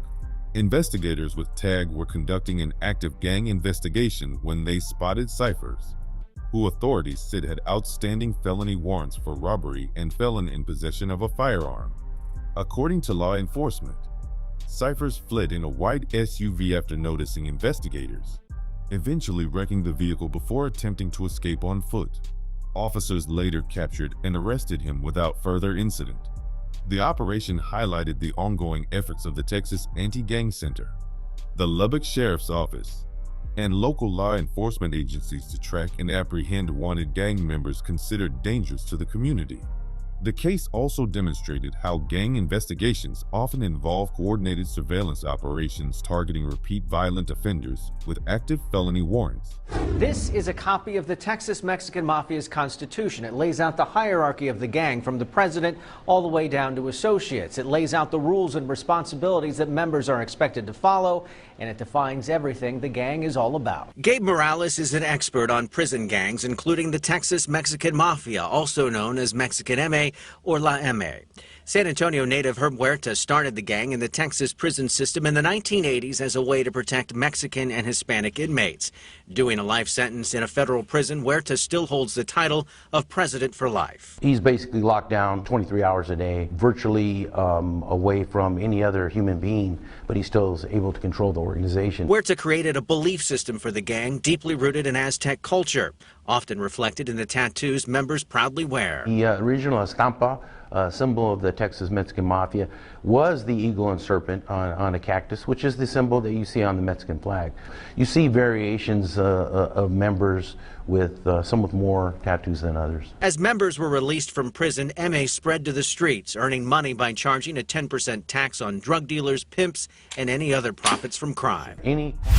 Mexican Mafia, also known as Mexican ME, is a prison-based gang that emerged inside the Texas prison system in the early 1980s and developed into a statewide organization with influence both inside facilities and on the street. Unlike California's Mexican Mafia, Texas authorities and researchers describe Mexican ME as a separate Texas-based entity that grew out of prison dynamics and later expanded its reach through outside associates. Over time, Texas law enforcement has described the group as one of the state's most significant Tier 1 gang threats connected to drug trafficking, extortion-style tax collection, and enforcement through strict internal rules and discipline, and operating with a hierarchical culture that can extend beyond prison walls through communication networks and intermediaries. Texas DPS's 2015 Threat Assessment Materials list the Texas Mexican Mafia among the top-tier gangs in the state and give an estimate of about 4,700 members at the time. According to a criminal complaint filed today, Reyes is accused of 3 high-ranking members of the Texas Mexican Mafia who had been removed from power after being accused of mishandling approximately $60,000. The victims have been identified as Mark Anthony Bernal, a captain in the Texas Mexican Mafia, Carlos Chapa, a general, and Johnny Solis, the lieutenant of lieutenants. All 3 were killed by Reyes back in December 2013. Reyes told investigators he was involved in those when he went to SAPD investigators earlier this month after he was the target of a failed hit by the Texas Mexican Mafia. He was shot in that attack but survived. He told investigators the bodies of those victims were set on fire and buried in shallow graves in Pearsall, and that's where they were recovered.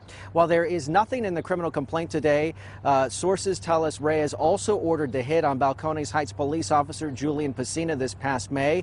Pesina was believed to have had ties to the Texas Mexican Mafia and was under investigation. In late November 2014, the FBI arrested Ruben Menes Reyes in San Antonio after investigators said he confessed to the demise of 3 fellow members of the Texas Mexican Mafia and gave information that helped authorities recover human remains near Pearsall. The 3 victims named in the federal complaint were Mark Anthony Bernal, Carlos Chapa, and Johnny Solis, who authorities described as Texas Mexican Mafia officers. Reyes's initial federal court appearance followed quickly, and early reporting said he was charged federally with using and discharging a firearm in relation to a violent crime, a charge that carries 10 years to life depending on the statute used. As the federal case developed, prosecutors broadened the allegations beyond the first 3 deletions. DOJ later described Reyes as a high-ranking TMM figure, lieutenant of lieutenants, and said he ultimately pleaded guilty in July 2016 to all federal charges, including counts tied to violent crimes in aid of racketeering and firearm offenses, accepting responsibility for the deletions of 4 TMM members and Balcones Heights police officer Julian Pesina. A federal judge gave Reyes 5 consecutive life sentences in federal prison. That outcome is the clearest, where it ended the point for the main defendant in this storyline, moving from the 2014 confession arrest phase into a racketeering-era prosecution that ended with life terms after a guilty plea. Exactly 1 year and 1 month after Julian Pesina was ambushed in a car, a federal indictment was handed down against one of the accused. Jesse Santibanez arrested by federal agents today. He was first arrested by police in September. Also in custody, Jerry Idrogo and Alfredo Cardona. The 3 were charged in state court until this week when the case was turned over to federal prosecutors. When Idrogo was arrested, it was the first time documents linked Pesina to the Texas Mexican Mafia. Pesina's name had been found in a ledger during a drug raid. He was listed under associates of the gang. The new indictment says Pesina didn't just claim membership, he also sold drugs and paid the dime. That's the 10% street tax dealers must pay to the Texas Mexican Mafia. This time it appears the gang was in the dark. Court papers say they didn't know Pesina was doing double duty, working as a police officer in Balcones Heights until they saw his Facebook page. Court documents, part of the federal government's case against Alfredo Cardona and Jesse Santibanez, revealed Julian Pesina's May 2014 execution was planned well in advance. The documents state Pesina claimed to be a Texas Mexican Mafia member who had not reported to the gang in 6 years. For that, he was fined $6,000. Pesina then allegedly reported to the Northside Texas Mexican Mafia leadership, including Gang Sergeant Jerry Drogo and Lieutenant Ruben Reyes. The government contends Pesina began selling drugs to Mexican Mafia members. The documents state Drogo once took Pesina with him to collect the dime, which is a street tax to drug dealers, and one of those drug dealers identified Pesina as a cop. Pesina gave 2 different stories on how he became a member of the gang and his tattoos associated with the gang, which he proudly displayed on his Facebook profile. Those tattoos began raising the suspicions of Pesina's fellow officers, who took their concerns to their chief. Reyes passed the information on to his superiors, who ordered Pesina. Reyes told Drogo to put a team together for the He tapped Cardona, a gang prospect, and Santibanez, a member in bad standing who owed a favor, to be the gunmen. The 3 men studied Pesina's routine and even dug a hole in which to bury him before shooting him. On the night of the documents say Drogo called Pesina to arrange picking up his weekly dime payment. Drogo dropped off Cardona and Santibanez on the side of the building, and they ambushed Pesina, killing him with gunfire from a shotgun and a handgun. The crime caught on the store's surveillance camera and an undercover surveillance camera set up by the FBI, which was investigating Pesina. News: 2 members of the Texas Mexican Mafia are headed to federal prison for the rest of their lives for the murder of Balcones Heights police officer Julian Pesina. In May 2014, Balcones Heights police officer Julian Pesina was shot and met his demise outside a San Antonio tattoo shop he co-owned, in a case that investigators said was tied to Texas Mexican Mafia internal discipline. Prosecutors alleged Pesina had been claiming Texas Mexican Mafia ties and selling drugs to members, and that once the gang confirmed he was also a police officer, leadership treated him as a threat and put out an order to delete him. An example, authorities said, of how the group deals with internal conflicts and suspected disloyalty. Federal prosecutors announced that Jesse Santibanez, Alfredo Cardona, and Jerry Adrogo, described as Texas Mexican Mafia members' associates, were indicted in federal court in connection with Pesina's death, using racketeering-era tools to frame the demise as an enterprise-linked hit, not a random act. Reporting around the case also highlighted how investigators said the gang enforced rules through coded communication and strict discipline. Adrogo pleaded guilty and cooperated, and a federal judge sentenced him to 20 years in federal prison, plus 5 years of supervised release, for his role in the demise. Then, in November 2017, a jury convicted Santibanez and Cardona in the case, and DOJ later announced that on August 15, 2018, both were sentenced to life in federal prison for their roles in Pesina's 2014 demise. Thanks for joining us here on News Nation Rush Hour. I'm Nicole Burley. And right now in Texas, an intense manhunt underway for a dangerous escaped inmate. Investigators are still searching for this man, Gonzalo Lopez. He's serving 2 life sentences for a man with a pickaxe and trying to shoot a sheriff's deputy. Now, Lopez has been on the run since last Thursday after getting out of his handcuffs and taking control of a prison transport bus. Now, guards then shot out the tires, and that's when Lopez ran into a wooded area. Now, investigators intensely searching a more than 100-mile span of a nearby highway.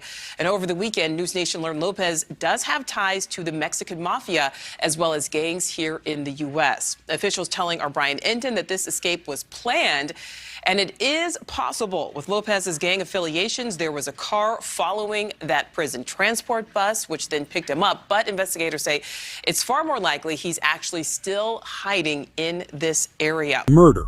Gonzalo "Gonzo" Lopez became a statewide manhunt story in May-June 2022 after Texas officials said the convicted felon escaped from custody during a prison bus transport near Centerville, Leon County, on May 12, 2022, and warrants were issued for escape and aggravated assault against a public servant. Texas DPS described Lopez as affiliated with the Mexican Mafia and said he had ties to the Rio Grande Valley and San Antonio, which is why authorities circulated updated tattoo photos and offered rewards while multiple agencies searched for him. Before the escape, Lopez was already serving multiple life sentences. DPS states he was convicted in 2006 of capital deletion and aggravated kidnapping and sentenced to life in prison, and then received another life sentence in 2007 after a conviction for attempted capital deletion. During the manhunt, authorities later said Lopez was suspected in the demise of 5 people from one family in Leon County on June 2, 2022, and that the same day law enforcement located him in Jourdanton, Atascosa County, where he was met his demise during an encounter with officers. Because he died that night, there were no new trial sentences for the June 2022 deletions. His sentence, in the legal sense, remained the life terms he was already serving. Suspected members of the Texas Mexican Mafia. Police say they're known for trafficking drugs in Austin. Police confiscated everything from cars to large sums of money Friday morning, but investigators say it's the drugs they took off the streets that will have the biggest impact. Police tell us they arrested 15 members of the so-called Mexican Mafia, including several of the gang's leaders. And even though the raids happened in Guadalupe County, police say the gang's ties extend into Austin and beyond. Today, the Mexican Mafia sells drugs in towns all across central Texas. Investigators say it's not the end of the gang, but their ability to operate is significantly diminished. Crimes reached into the Austin area as well, like the 2004 killing of a man at a South Austin apartment complex. Back in 2010, a traffic stop in New Braunfels turned into a murder case. When deputies checked the bed of a pickup truck, they found a man's body wrapped in plastic. In Seguin and New Braunfels, Texas, the April 15, 2016 bust was a multi-agency takedown tied to a federal drug trafficking indictment against Seguin-based Texas Mexican Mafia members and associates. Federal prosecutors in the Western District of Texas said a grand jury indictment charged 11 defendants overall, and that day authorities arrested 8 and were still looking for 3. The feds alleged the group had been distributing drugs in the Seguin, New Braunfels area since 2010, and the DOJ said the raids produced major seizures. Tracy Lynn Lemley and Jeremy Carrico allegedly were killed by 2 members of the Mexican Mafia, Christopher Lee Sanchez, 34, and John David Mendoza, like Lori Beth Martinez, 23, who turned herself in Saturday. The victims' bodies then were dumped and set on fire. Lemley in a plastic garbage can in a Medina County cornfield, Carrico in a plastic storage container in another field in Nueces County. In June-July 2015, Medina County investigators said the deaths of Tracy Lynn Lemley and Jeremy Carrico were tied to suspects they believed had links to the Texas Mexican Mafia. Sheriff's investigators said both victims allegedly met their demise inside an apartment off Austin Highway in San Antonio. Then their remains were later found in separate locations in Medina and Nueces counties. Authorities publicly named John Mendoza Jr. and Christopher Lee Sanchez as wanted suspects initially, and said Lorabeth Christine Martinez turned herself in and was booked on a deletion charge. Within days, the case widened. The U.S. Marshals Lone Star Fugitive Task Force arrested Mendoza and Christopher Sanchez in San Antonio, and investigators announced a 4th defendant, Veronica Sanchez, had also been charged with the demise. Officials said motives appeared to involve a mix of drugs, gang activity, and jealousy, and early reporting noted prosecutors were weighing where the case would ultimately be tried because the alleged demise occurred in Bexar County, even though the recoveries happened elsewhere. Details in a Hays County homicide investigation. Police have arrested another suspect in connection with the 35-year-old Walter Capello. Johnny Gilbert Solis Jr. and Nemesio Garcia Jr. of San Marcos and Eloy Davila Jr. of Wimberley were all arrested last week. But now a 4th suspect, 42-year-old Paul Tovar of San Marcos, has also been arrested. Well, earlier this month, police found Capello's body wrapped in plastic in the bed of a pickup truck during a traffic stop on I-35 in New Braunfels. 2 Texas Mexican Mafia members have pleaded guilty in a September 2010 deletion case that led to what law enforcement officials have lauded as the largest takedown of the ruthless prison gang in the Austin area. In late August, early September 2010, the death of Walter Capello turned into a high-profile Central Texas case after a New Braunfels patrol officer stopped a pickup on Interstate 35, and authorities discovered Capello's body in the truck bed. Hays County investigators said they believed Capello had met his demise somewhere in Hays County, and early reporting quoted the sheriff saying the victim and suspects had strong ties to the Texas Mexican Mafia, with federal agents involved from the start. Authorities initially arrested Johnny Gilbert Solis Jr. and Nemesio Garcia Jr. after the traffic stop, then arrested Eloy Davila Jr. days later, and later took Paul Tovar into custody in the Houston area. Early coverage said all 4 were charged with deletion and held on high bonds, while the investigation widened. By May 2012, Davila died while still in custody, and later court coverage noted the case kept moving for the remaining defendants. Investigators also treated the demise as part of a bigger gang and drug picture. In July 2011, the FBI announced that a federal grand jury indictment. By the time Solis and Garcia were nearing trial in the Capello homicide, prosecutors said the case pivoted because co-defendant Paul Tovar agreed to cooperate and testify. Solis, who had originally faced capital deletion, accepted a reduced deletion plea and was sentenced to 40 years.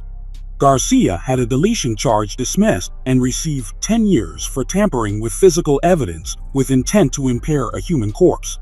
Prosecutors also said they expected state charges against Tovar to be dropped because he was pleading to a federal charge in a sealed case. The life of a spring breaker from Dallas who was brutally beaten and nearly stabbed to death on South Padre Island. Rangel was charged with aggravated assault with a deadly weapon. He was first given a $20,000 bond that was later upgraded to $100,000. The investigation led to these men, and it revealed that the alleged attackers were way more than a group of vacationers. There's one common denominator amongst them all, and that is the fact that they all belong to a Texas prison-based gang. Initiation or not, the fact is the attack was so vicious that it paralyzed large crowds around Derek as they stood by watching as multiple blows and coolers came crashing down on Derek's head. Happened elsewhere.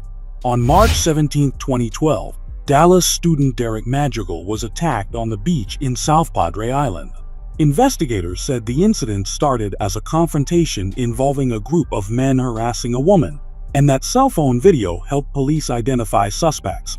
Madrigal was seriously injured and hospitalized afterward. A few days later, South Padre Island police arrested Michael J. Rangel and charged him with aggravated assault with a deadly weapon. Then the case widened fast. DPS and other agencies announced a larger multi-agency sweep tied to the attack, arresting multiple suspects they described as connected to the Texas Mexican Mafia and filing charges like aggravated assault and engaging in organized criminal activity. Not every arrest held up.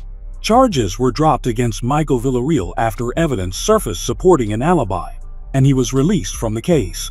Authorities arrested Felix Velasquez Jr., who had been on Texas's most wanted list in connection to the attack, and reporting said additional people had been charged overall in the case. After the criminal side became national news, there was also a civil chapter. Madrigal later sued event resort-related parties, and local reporting said that lawsuit was settled, amount not disclosed. The FBI says it's one of the most dangerous prison gangs in the country. Today, local law enforcement announced a major blow to the gang's Central Texas leadership, including a connection to a 2010 in Hays County. Their criminal records are long. Their gang is powerful. The East Los Angeles-based gang with connections to Mexican drug cartels is run like the military, according to the FBI. They have a leader who is in federal prison in Colorado. They have a constitution, and you must someone to get in, and you don't get out until you're dead. Now these 17 local gang members are locked up for a combined time of 309 years. Their leader, Captain Flores as he's known, will spend 25 years behind bars, but according to the FBI, there are plenty of gang members ready to step up and fill their shoes. Demise. In Central Texas, Austin crackdown wasn't a single incident bust, it was the closing chapter of a long federal drug conspiracy case authorities tied to the Texas Mexican Mafia. Investigators said the conspiracy stretched back to April 2009, moving multi-kilo quantities of Coca-Cola and H, and they built the case as a network operation. Who supplied, who distributed, who enforced, and how the money moved. The takedown phase began when the FBI and partners unsealed the indictment on July 14, 2011. That morning, agents executed 14 search warrants across Austin, Seguin, and Pflugerville, seizing guns, cash, and suspected drugs. The FBI said 16 members and associates were arrested on the federal drug charges and warned the exposure was severe, 10 years to life if convicted.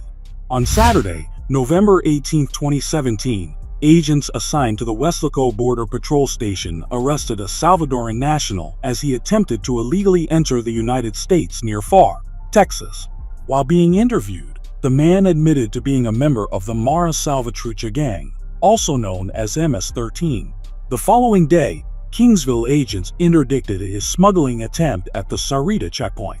During processing, it was revealed that the illegal alien being smuggled is a member of the Mexican Mafia, a gang known for narcotic trafficking, extortion, and murder. The 41-year-old man, who Lubbock law enforcement officials believe is a high-ranking member of the Mexican Mafia in the hub city, pleaded guilty Thursday to federal drug charges in connection with a multi-agency investigation earlier this year.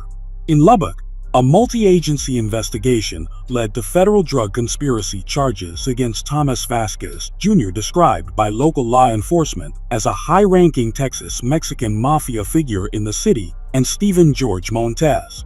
Prosecutors said confidential informants set up controlled buys in early March, starting with a deal arranged for 5 ounces of meth for $3,000. Investigators arrested Montes when he arrived at the meet location, and a search of him and his vehicle reportedly recovered about 171 grams of meth and a .45 caliber pistol. A second informant then identified Vasquez as Montes' supplier, and investigators described surveillance of Vasquez leaving his residence, visiting another location, returning and selling meth to the informant on March 7th, followed by another purchase the next day. Search warrants were later executed at the two homes mentioned in the story, with reporting saying investigators recovered additional meth and firearms-related evidence. Rocky Anthony Gomez, described by prosecutors as a confirmed Mexican Mafia, Texas prison gang member, was sentenced in Montgomery County, Texas after a jury found him guilty of possession of a controlled substance with intent to deliver and unlawful possession of a firearm by a felon. Judge Patty McGinnis sentenced Gomez on April 1, 2024 to 40 years in TDCJ on each charge, served concurrently, so the effective sentence is 40 years. It's a look inside a world you're rarely allowed to see. This is the Bandidos Motorcycle Club at a gathering of its members in San Antonio, Texas in the summer of 2008. The bikers have a notorious reputation as a band of criminals on wheels. Their wives and girlfriends consider themselves property and call themselves proud Bandito old ladies. The Bandidos talk a lot about their love for Harley-Davidson motorcycles and for each other. The Bandidos claim they're just misunderstood. Used to riding a motorcycle, these men getting into a transport van at the federal courthouse Thursday afternoon. 47-year-old downtown Johnny Romo, 45-year-old Robert Romo, 40-year-old Jesse James Chronic Benavidez, and 35-year-old Norberto Hammer Serna Jr., all facing a 12-count indictment. Also included in the indictment, two of the highest-ranking members of the Bandidos, National President Jeffrey Fay Pike and Vice President John Xavier Portillo. Pike and Portillo are being accused of directing, sanctioning, approving, and permitting members of the Bandidos to carry out acts like attempted murder. You're riding your motorcycle down Interstate 10 in Houston. It's November 2021. Traffic is moving. Everything looks normal. Then a black Ford F-150 pulls up alongside you. There are two men inside. You don't know them, but they know you. You're wearing the wrong patch. 7 shots. 1 dead. That's what membership in the Beast Motorcycle Club cost Michael Zimbrick, a 26-year-old man who made the mistake of riding in territory the Bandidos had decided was theirs. And the men who deleted him? They weren't acting alone. They were following orders that came down from the very top of one of the most violent outlaw motorcycle gangs in the world. This is the story of the Bandidos in Texas. A story of deletions, power, arson, and a criminal empire built over decades. A story that finally caught up with them in February 2025, when the feds dropped a 22-count RICO indictment that shook Houston to its core. Let's go back to where it all started.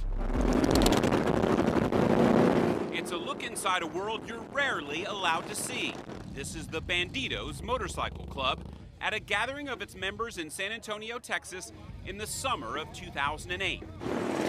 The bikers have a notorious reputation as a band of criminals on wheels. We are not a criminal organization. John Portillo is one of the club's top national leaders. He admits some in the group have criminal records, including his own conviction for drug possession. But Portillo insists the Bandidos are not some huge organized criminal enterprise. That is not done as a club. If a brother is caught dealing dope or anything illegal, that's individual achievement. He's on his own. We don't condone that. These law enforcement says the Bandidos are a criminal organization. Over the years, the bikers, with their biggest chapter based in San Antonio, have had their run-ins with local police. When Bandito Javier Negrete was gunned down outside a bar in San Antonio in 2001, hundreds of the club's members from across the country came in to say goodbye. Negrete was buried with his Bandidos patch, leaving behind a wife and children and hundreds of brothers. Ashes to ashes, dust to dust. Later, the alleged shooter who Negrete was found dead with multiple gunshots to the head. A former Bandito admitted to the revenge killing. Federal prosecutors describe it as a criminal enterprise, structured like a military, run like a cartel, and operating across multiple continents.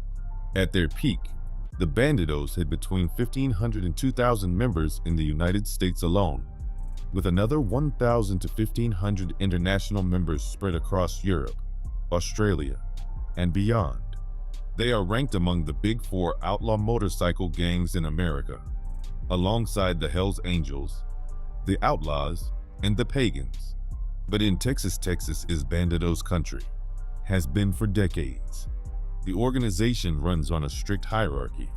National president at the top, national vice president below, national sergeant at arms. Below them, regional and chapter leadership. Every chapter has its own president, vice president, secretary, treasurer, and sergeant at arms. Orders flow down, money flows up, and for over a decade, the man at the very top was Jeffrey Fay Pike. Pike wasn't some street thug.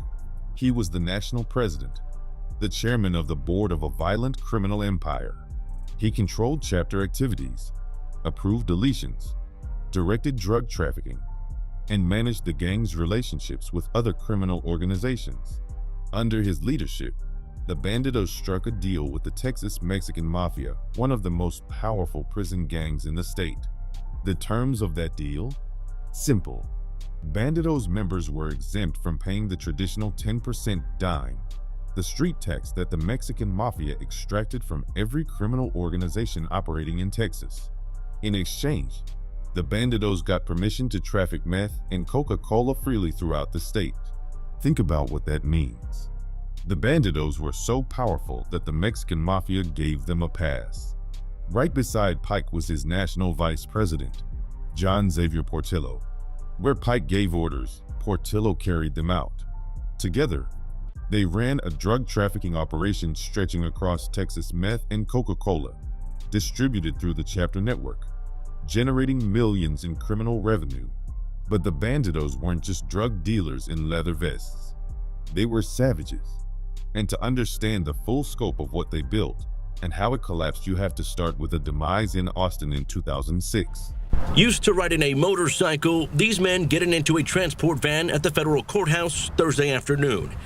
47-year-old downtown Johnny Romo, 45-year-old Robert Romo, 40-year-old Jesse James Chronic Benavidez, and 35-year-old Norberto Hammer Serna Jr., all facing a 12-count indictment. It accuses the man in the killing of a rival biker, Anthony Bimish, who was reportedly trying to start a Texas chapter of the Hells Angels. The document says the men warned Bimish to stop recruitment and activities for the Hells Angels. He ignored them. On March 18, 2006, the group murdered him outside an Austin restaurant. All four are now being charged with one count of discharging a firearm during a murder in aid of racketeering. Johnny and Robert Romo are also being charged with in aid of racketeering. Also included in the indictment, two of the highest-ranking members of the Bandidos, National President Jeffrey Fay Pike and Vice President John Xavier Portillo. Pike and Portillo are being accused of directing, sanctioning, approving, and permitting members of the Bandidos to carry out acts. Duke says protecting home turf led to the 2006 murder of Anthony Bimish in Austin, who was trying to start a Hells Angels chapter. The Bandidos warned him. They said, hey, stop. You need to stop wearing this vest around Austin. He didn't and was shot and killed outside a restaurant. Surveillance video shows his girlfriend and sons running for help. Anthony Bimish made one mistake. He wanted to start a Texas chapter of the Hells Angels. The Bandidos had one rule above all others. No rival clubs operate in their territory without permission. The Hells Angels and the Bandidos had been enemies for decades of rivalry that had produced violence across multiple countries. So when Bimish started recruiting for a Texas Hells Angels chapter, the Bandidos sent him a message. Stop. Bimish didn't stop. So in March 2006, outside a restaurant in Austin, Texas, Bimish was shot and deleted. The order came directly from National President Jeffrey Pike and National Vice President John Xavier Portillo. The execution was carried out by Bandidos members following a direct command from national leadership. This wasn't a random act of gang violence. This was a business decision, the cost of doing business in Texas if you disrespected the Bandidos. What Pike and Portillo didn't know in 2006 was that this demise would become the seed of their destruction. Federal investigators opened a comprehensive investigation into the Bandidos' leadership structure. They would spend years building a case. And when they finally brought it to trial in 2018, the Benish murder was Exhibit A. But that trial was still 12 years away. In the meantime, the Bandidos kept building their empire. Violence was the one thing they knew they had, and the one thing that they could exert. That included that went unsolved for years. One included the 2002 of Robert Laura, who the Bandidos believed one of their own. You have a rival gang member that is your member. If they didn't react, they would be viewed as weak on the streets. Even before Benish, Portillo had already demonstrated exactly what kind of man he was. In 2002, 4 years before the Austins' demise, Robert Lara was deleted by Bandidos members on orders from John Xavier Portillo. The reason? A Bandidos member had been deleted, and the organization demanded blood in return.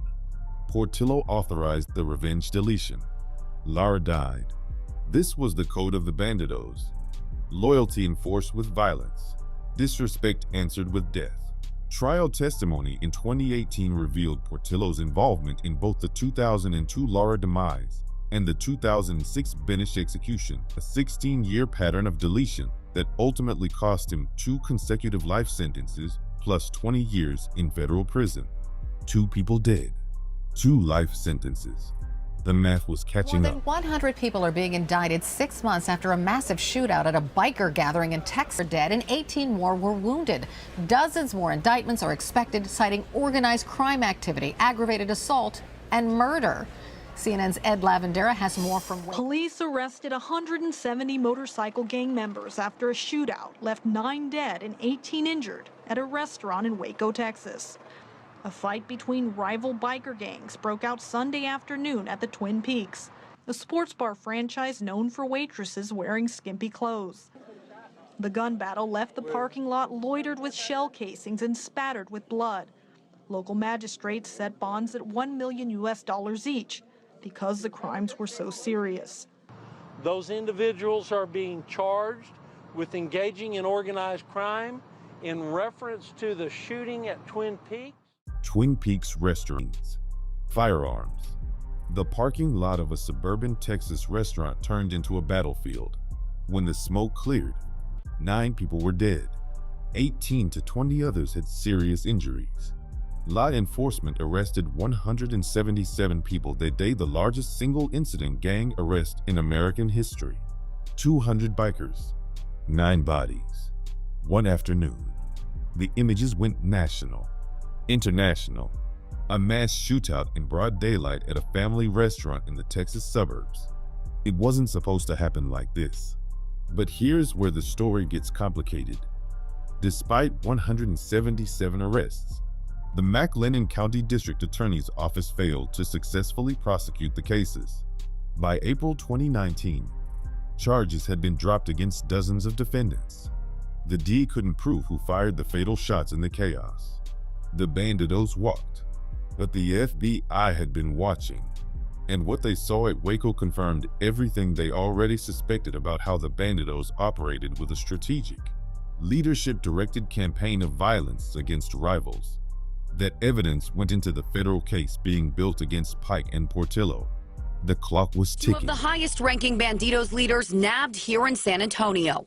The U.S. Attorney's Office says 56-year-old John Portillo is the gang's national vice president and 31-year-old Justin Forster, the national sergeant-at-arms. The national president, Jeffrey Pike from Conroe, is now also in federal prison. A 23-page indictment details their alleged involvement in the gang and documents many claims against them, starting around 2013, when it shows Portillo launched a, quote, war with the Cossacks motorcycle gang. Here it reads, on November 2nd, 2013, approximately 10 Bandidos members confronted members of the Cossacks in Abilene, stabbing some with knives, resulting in serious injuries. On March 22, 2015, approximately 20 Bandidos confronted Cossacks members at a gas station in West Texas in furtherance of John Portillo's order to, quote, stir things up. Bandidos members assaulted him, striking him in the head multiple times with a claw hammer, causing serious injury. The document lists several places where Bandidos leaders allegedly met to plan these attacks. One of those just south of San Antonio. August 24, 2015, John Portillo, Justin Forster, and other Bandidos members met at Chewy's Bar in Italia, Texas.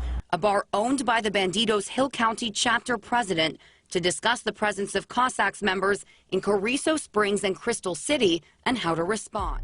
Waco wasn't the end of the Bandidos Cossacks war. It was barely the beginning. Following the Twin Peaks massacre, Portillo, with Pike's explicit approval, escalated the campaign. Bandidos members carried out acts of violence against Cossacks and their allies across Texas: Fort Worth, Gordon, Odessa, Port Aransas, Crystal City.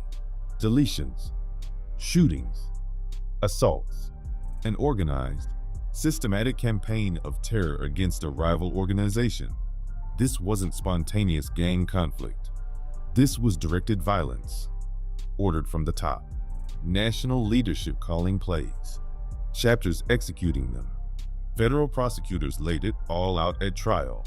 Testimony after testimony connecting the chain of command from Pike and Portillo down to the men pulling triggers across multiple Texas cities. The evidence was overwhelming. In January 2016, the federal hammer finally dropped. On January 6, 2016, federal and state authorities arrested the three highest-ranking leaders of the Bandidos outlaw motorcycle organization in one coordinated operation. Jeffrey Fay Pike, National President; John Xavier Portillo, National Vice President; Justin Cole Forster, National Sergeant at Arms.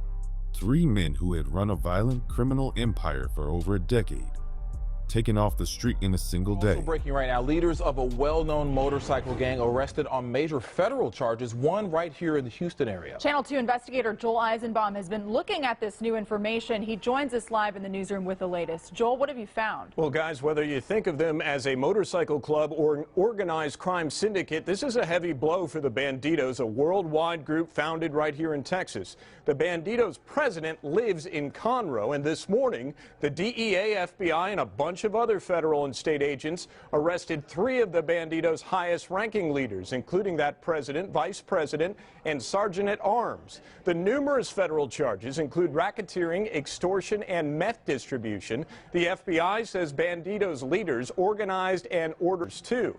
Now, this is video we got in from San Antonio. That's where Bandidos Vice President John Xavier and Sergeant at Arms Justin Cole Forster live. It's also where they were arrested today. The same is happening right here in Houston for 60-year-old Bandidos President Jeffrey Fay Pike. Pike is from Conroe. Basically, since they organized in the 60s, the Bandidos Motorcycle Club has been on law enforcement radar. 2 years of pretrial proceedings. Then, in May 2018, the trial of Pike and Portillo began in San Antonio federal court. The government brought everything: drug trafficking testimony, deletion evidence, witness after witness describing the inner workings of the Bandidos criminal enterprise, the hierarchy, the orders, the executions, the drug deals, the Mexican Mafia arrangement. In May 2018, the jury convicted both men on federal racketeering and drug trafficking charges. The sentences came in September 2018. Jeffrey Fay Pike, national president of the Bandidos for over a decade. Life in federal prison plus 10 years. John Xavier Portillo, national vice president, architect of the Cossacks War, who authorized 2 deletions spanning 16 years. 2 consecutive life sentences plus 20 years in federal prison. 2 consecutive life sentences. Let that sink in. Portillo is never leaving prison. His grandchildren will grow old before his sentences expire, and they'll still have decades left to run. Both men remain incarcerated today. But here's the thing about outlaw motorcycle gangs. You take out the leadership, and the structure doesn't disappear. It adapts. New faces move up. Chapters keep operating. The criminal enterprise keeps generating revenue. In Houston, a new chapter was about to be born. and it would prove to be the most violent in Bandidos history. The leader of a notorious motorcycle gang's Katy chapter is behind bars today alongside a dozen other members. The 6-year investigation reveals, among many things, that the Bandidos started a turf war, essentially from the Woodlands to Katy, over all other motorcycle clubs not affiliated with them. And we're being told that they use it specifically against these gang members by alleging that they were involved in arson, drug trafficking, even. And there aren't any photos of the people that were arrested that have been released just yet. But of the 14 people named in the indictment, John Pfeiffer, known as Big John, is the person listed first. He's the president of the Bandidos Katy chapter, and the allegations against him and others, they're staggering. Members of the Bandidos were told engaged in a drive-by shooting at least one person. 2019 Houston, Texas. A new rival motorcycle club called Beast Brothers East had started building a presence in the Houston area. To the Bandidos, this was unacceptable. Texas was their territory. No rival club operated without their permission. None. National leadership issued a directive that would define the next 4 years of bloodshed in Houston. Any Beast member encountered by a Bandidos member was to be physically assaulted or deleted. No exceptions. No negotiations. No mercy. To enforce this order, a new chapter was created in 2021. They called it the Welcome to Hell chapter, based in Katy, Texas. The name wasn't metaphorical. This chapter existed for one purpose: to wage war. The man tapped to lead it was John Pfeiffer, street name Big John, 32 years old, the president of a chapter created to delete. 14 members. One mission: Welcome to Hell. November 2021. Michael Zimbrick was 26 years old. He was a member of Beast, the motorcycle club that the Bandidos had declared war on. David Vargas Breakcheck was driving a black Ford F-150 when he spotted Zimbrick riding on Interstate 10 in the Houston area. This was the moment the smash on sight order had been created for. Vargas pulled the SUV up alongside Zimbrick's motorcycle. His passenger, fellow Bandidos member Stephen Alms, opened fire. 7 shots, 7 hits. Michael Zimbrick was dead, but Vargas wasn't done. That same incident, he allegedly attempted to delete 2 other Beast members, Demarius Moore and Kevin Cicero. They survived. Houston police investigated. They arrested Vargas and charged him with deletion. He sat in the system for years. Then, in May 2024, the state case collapsed. A witness went missing. Charges dismissed. Vargas walked.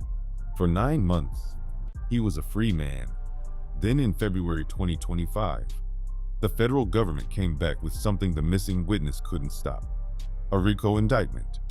David Vargas now faces mandatory life imprisonment or the death penalty. Made infamous after this deadly shooting in Waco 10 years ago, the Bandidos are now the target of federal authorities in the Southern District of Texas. Today, U.S. Attorney Nicholas Ganji unsealing this 22-count indictment against 14 members of the gang and their associates. The defendants, accused of starting a violent turf war in 2019 with a rival gang, all facing charges for their alleged roles in criminal activity around the Houston area, including racketeering, murder, assault, and arson. In other words, the Bandidos sought to exert a monopoly on motorcycle clubs and gangs in the Houston area, which could only operate with their blessing and with their permission. According to the indictment, the Bandidos' illegal activity resulted in a motorcyclist's death near the Blue Bayou Cafe in East Houston in November 2021, as well as a deadly assault in September 2020 at the Hog Stop Bar and Grill and an attempt in Pasadena in 2023. Our team of agents and task force officers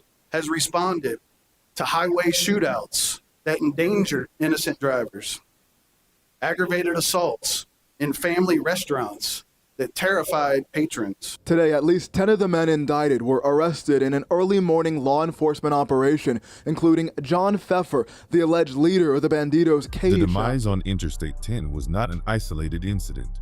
It was part of a pattern. The Hog Stop Bar and Grill, a now closed bar in far northeast Houston, was the site of one of the earliest major violent incidents in the Bandidos Beast turf war. A brawl ended in a fatal shooting. Innocent people were in that bar, the Blue Bayou Cafe in East Houston. November 2021, a man shot and deleted outside a neighborhood bar. Federal indictments connect this demise to the same turf war campaign. Bars, restaurants, a motorcycle dealership, interstate highways, public roads. The Welcome to Hell chapter operated without regard for innocent civilians. Wherever the war needed to be fought, they fought it in front of Brandon Hance. I'm me. I love God. I love Jesus Christ. Survivor alum Brandon Hance facing up to 40 years in prison after being charged with conspiracy to commit racketeering and arson. This is like a constant battle for me. Good, evil, good, evil, good, evil. I really want to do good. The reality star, who prosecutors claim was part of the Bandidos outlaw motorcycle gang and goes by the nicknames Loco and Gundraw, has been indicted along with 14 others for their alleged roles in a turf war with a rival gang in Houston. Several of Hance's alleged associates face murder charges. He's yet to speak out on the case. I have a tattoo on my neck that says Loco. In Spanish, that means crazy. So right off the bat, people are gonna start looking at my neck and, thinking I'm really crazy. By December 2023, the Bandidos weren't just shooting people. They were burning things down. The County Line Ice House was a bar in Montgomery County, Texas. On a night in December 2023, Brandon Hance, Loco, gun drop, walked up to the establishment and set it on fire. The building was destroyed. Hance's alleged motive? The bar was connected to or patronized by rivals. The Bandidos wanted it gone, so they burned it to the ground. Arson in aid of racketeering. That's the federal charge. That's what maintaining a criminal enterprise looks like when you take it to its logical conclusion. If you can't run your rivals out through violence, burn down the places they gather. Montgomery County investigators worked the case. The evidence trail led straight to Hance. When the 2025 RICO indictment dropped, the county line arson was one of the 22 counts. A member of the Lubbock Bandidos motorcycle gang has been sentenced to 6 years in prison for a 2020 shooting at the 50th Street caboose. The jury also sentenced Alfredo Paez Jr. to 6 years of probation once he gets out. Paez had been convicted on 2 counts of aggravated assault with a deadly weapon. Police say he played a big role in a shootout between the Bandidos and rival gang, the Kinfolk. Paez was best known as the gang's sergeant at arms. While all the violence was happening, the money kept flowing. The Bandidos were not just a violent motorcycle gang. They were a drug trafficking organization. Under Pike and Portillo, the Bandidos moved drugs throughout Texas, distributed through the chapter network, sold on the street, generating revenue that funded the organization's operations. The arrangement with the Texas Mexican Mafia, the exemption from the traditional 10% street tax, gave the Bandidos a competitive advantage over every other criminal organization trafficking drugs in Texas. Think about what that means for scale. If you're not paying the 10% tax that every other criminal operation pays, you are more profitable, more scalable, and more dangerous than your competition. The Bandidos negotiated themselves into a position of criminal advantage that no street gang could match. The drug trafficking wasn't separate from the violence. It was fueled by it. The violence protected the drug territory. The drug revenue funded more weapons, more members, more violence. And in Lubbock, the network extended even further. The leader of a Bandidos support club, one of the satellite organizations that operate under the Bandidos umbrella, was convicted alongside a former Hockley County Sheriff's deputy on methamphetamine trafficking conspiracy charges. A former cop working with the Bandidos, law enforcement corruption, drug trafficking, murder, arson. The Bandidos had built an infrastructure of crime that penetrated every level of society. The FBI's Houston field office, working alongside the Texas Board of Criminal Justice Inspector General's office, the Texas Department of Public Safety, the Montgomery County Sheriff's Office, the Harris County Sheriff's Office, Houston PD, Pasadena PD, the ATF, and the U.S. Marshals Service, unsealed a 22-count federal RICO indictment. 14 defendants, members and associates of the Bandidos outlaw motorcycle gangs welcome to Hell chapter. The charges: RICO conspiracy, deletion in aid of racketeering, attempted deletion in aid of racketeering, assault in aid of racketeering, firearms violations, drug trafficking, arson, witness intimidation. This was an organized crime drug enforcement task force's Operation Project Safe Neighborhoods. The full weight of federal law enforcement, coordinated across agencies. Over years of investigation, 10 of the 14 defendants were arrested in coordinated sweeps across the Houston metro area. Welcome to hell. Indeed. Step back and look at what the Bandidos built in Texas. From the early 2000s through 2025, a quarter century, the Bandidos operated one of the most violent and sophisticated criminal enterprises in the American Southwest. They trafficked drugs with cartel-level protection. They declared open war on rival organizations and deleted people on highways and in bars. They corrupted law enforcement. They burned down businesses.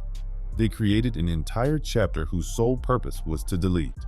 2 national leaders sit in federal prison today serving sentences they will never outlive. And still the organization kept operating. That's the thing about a true criminal enterprise.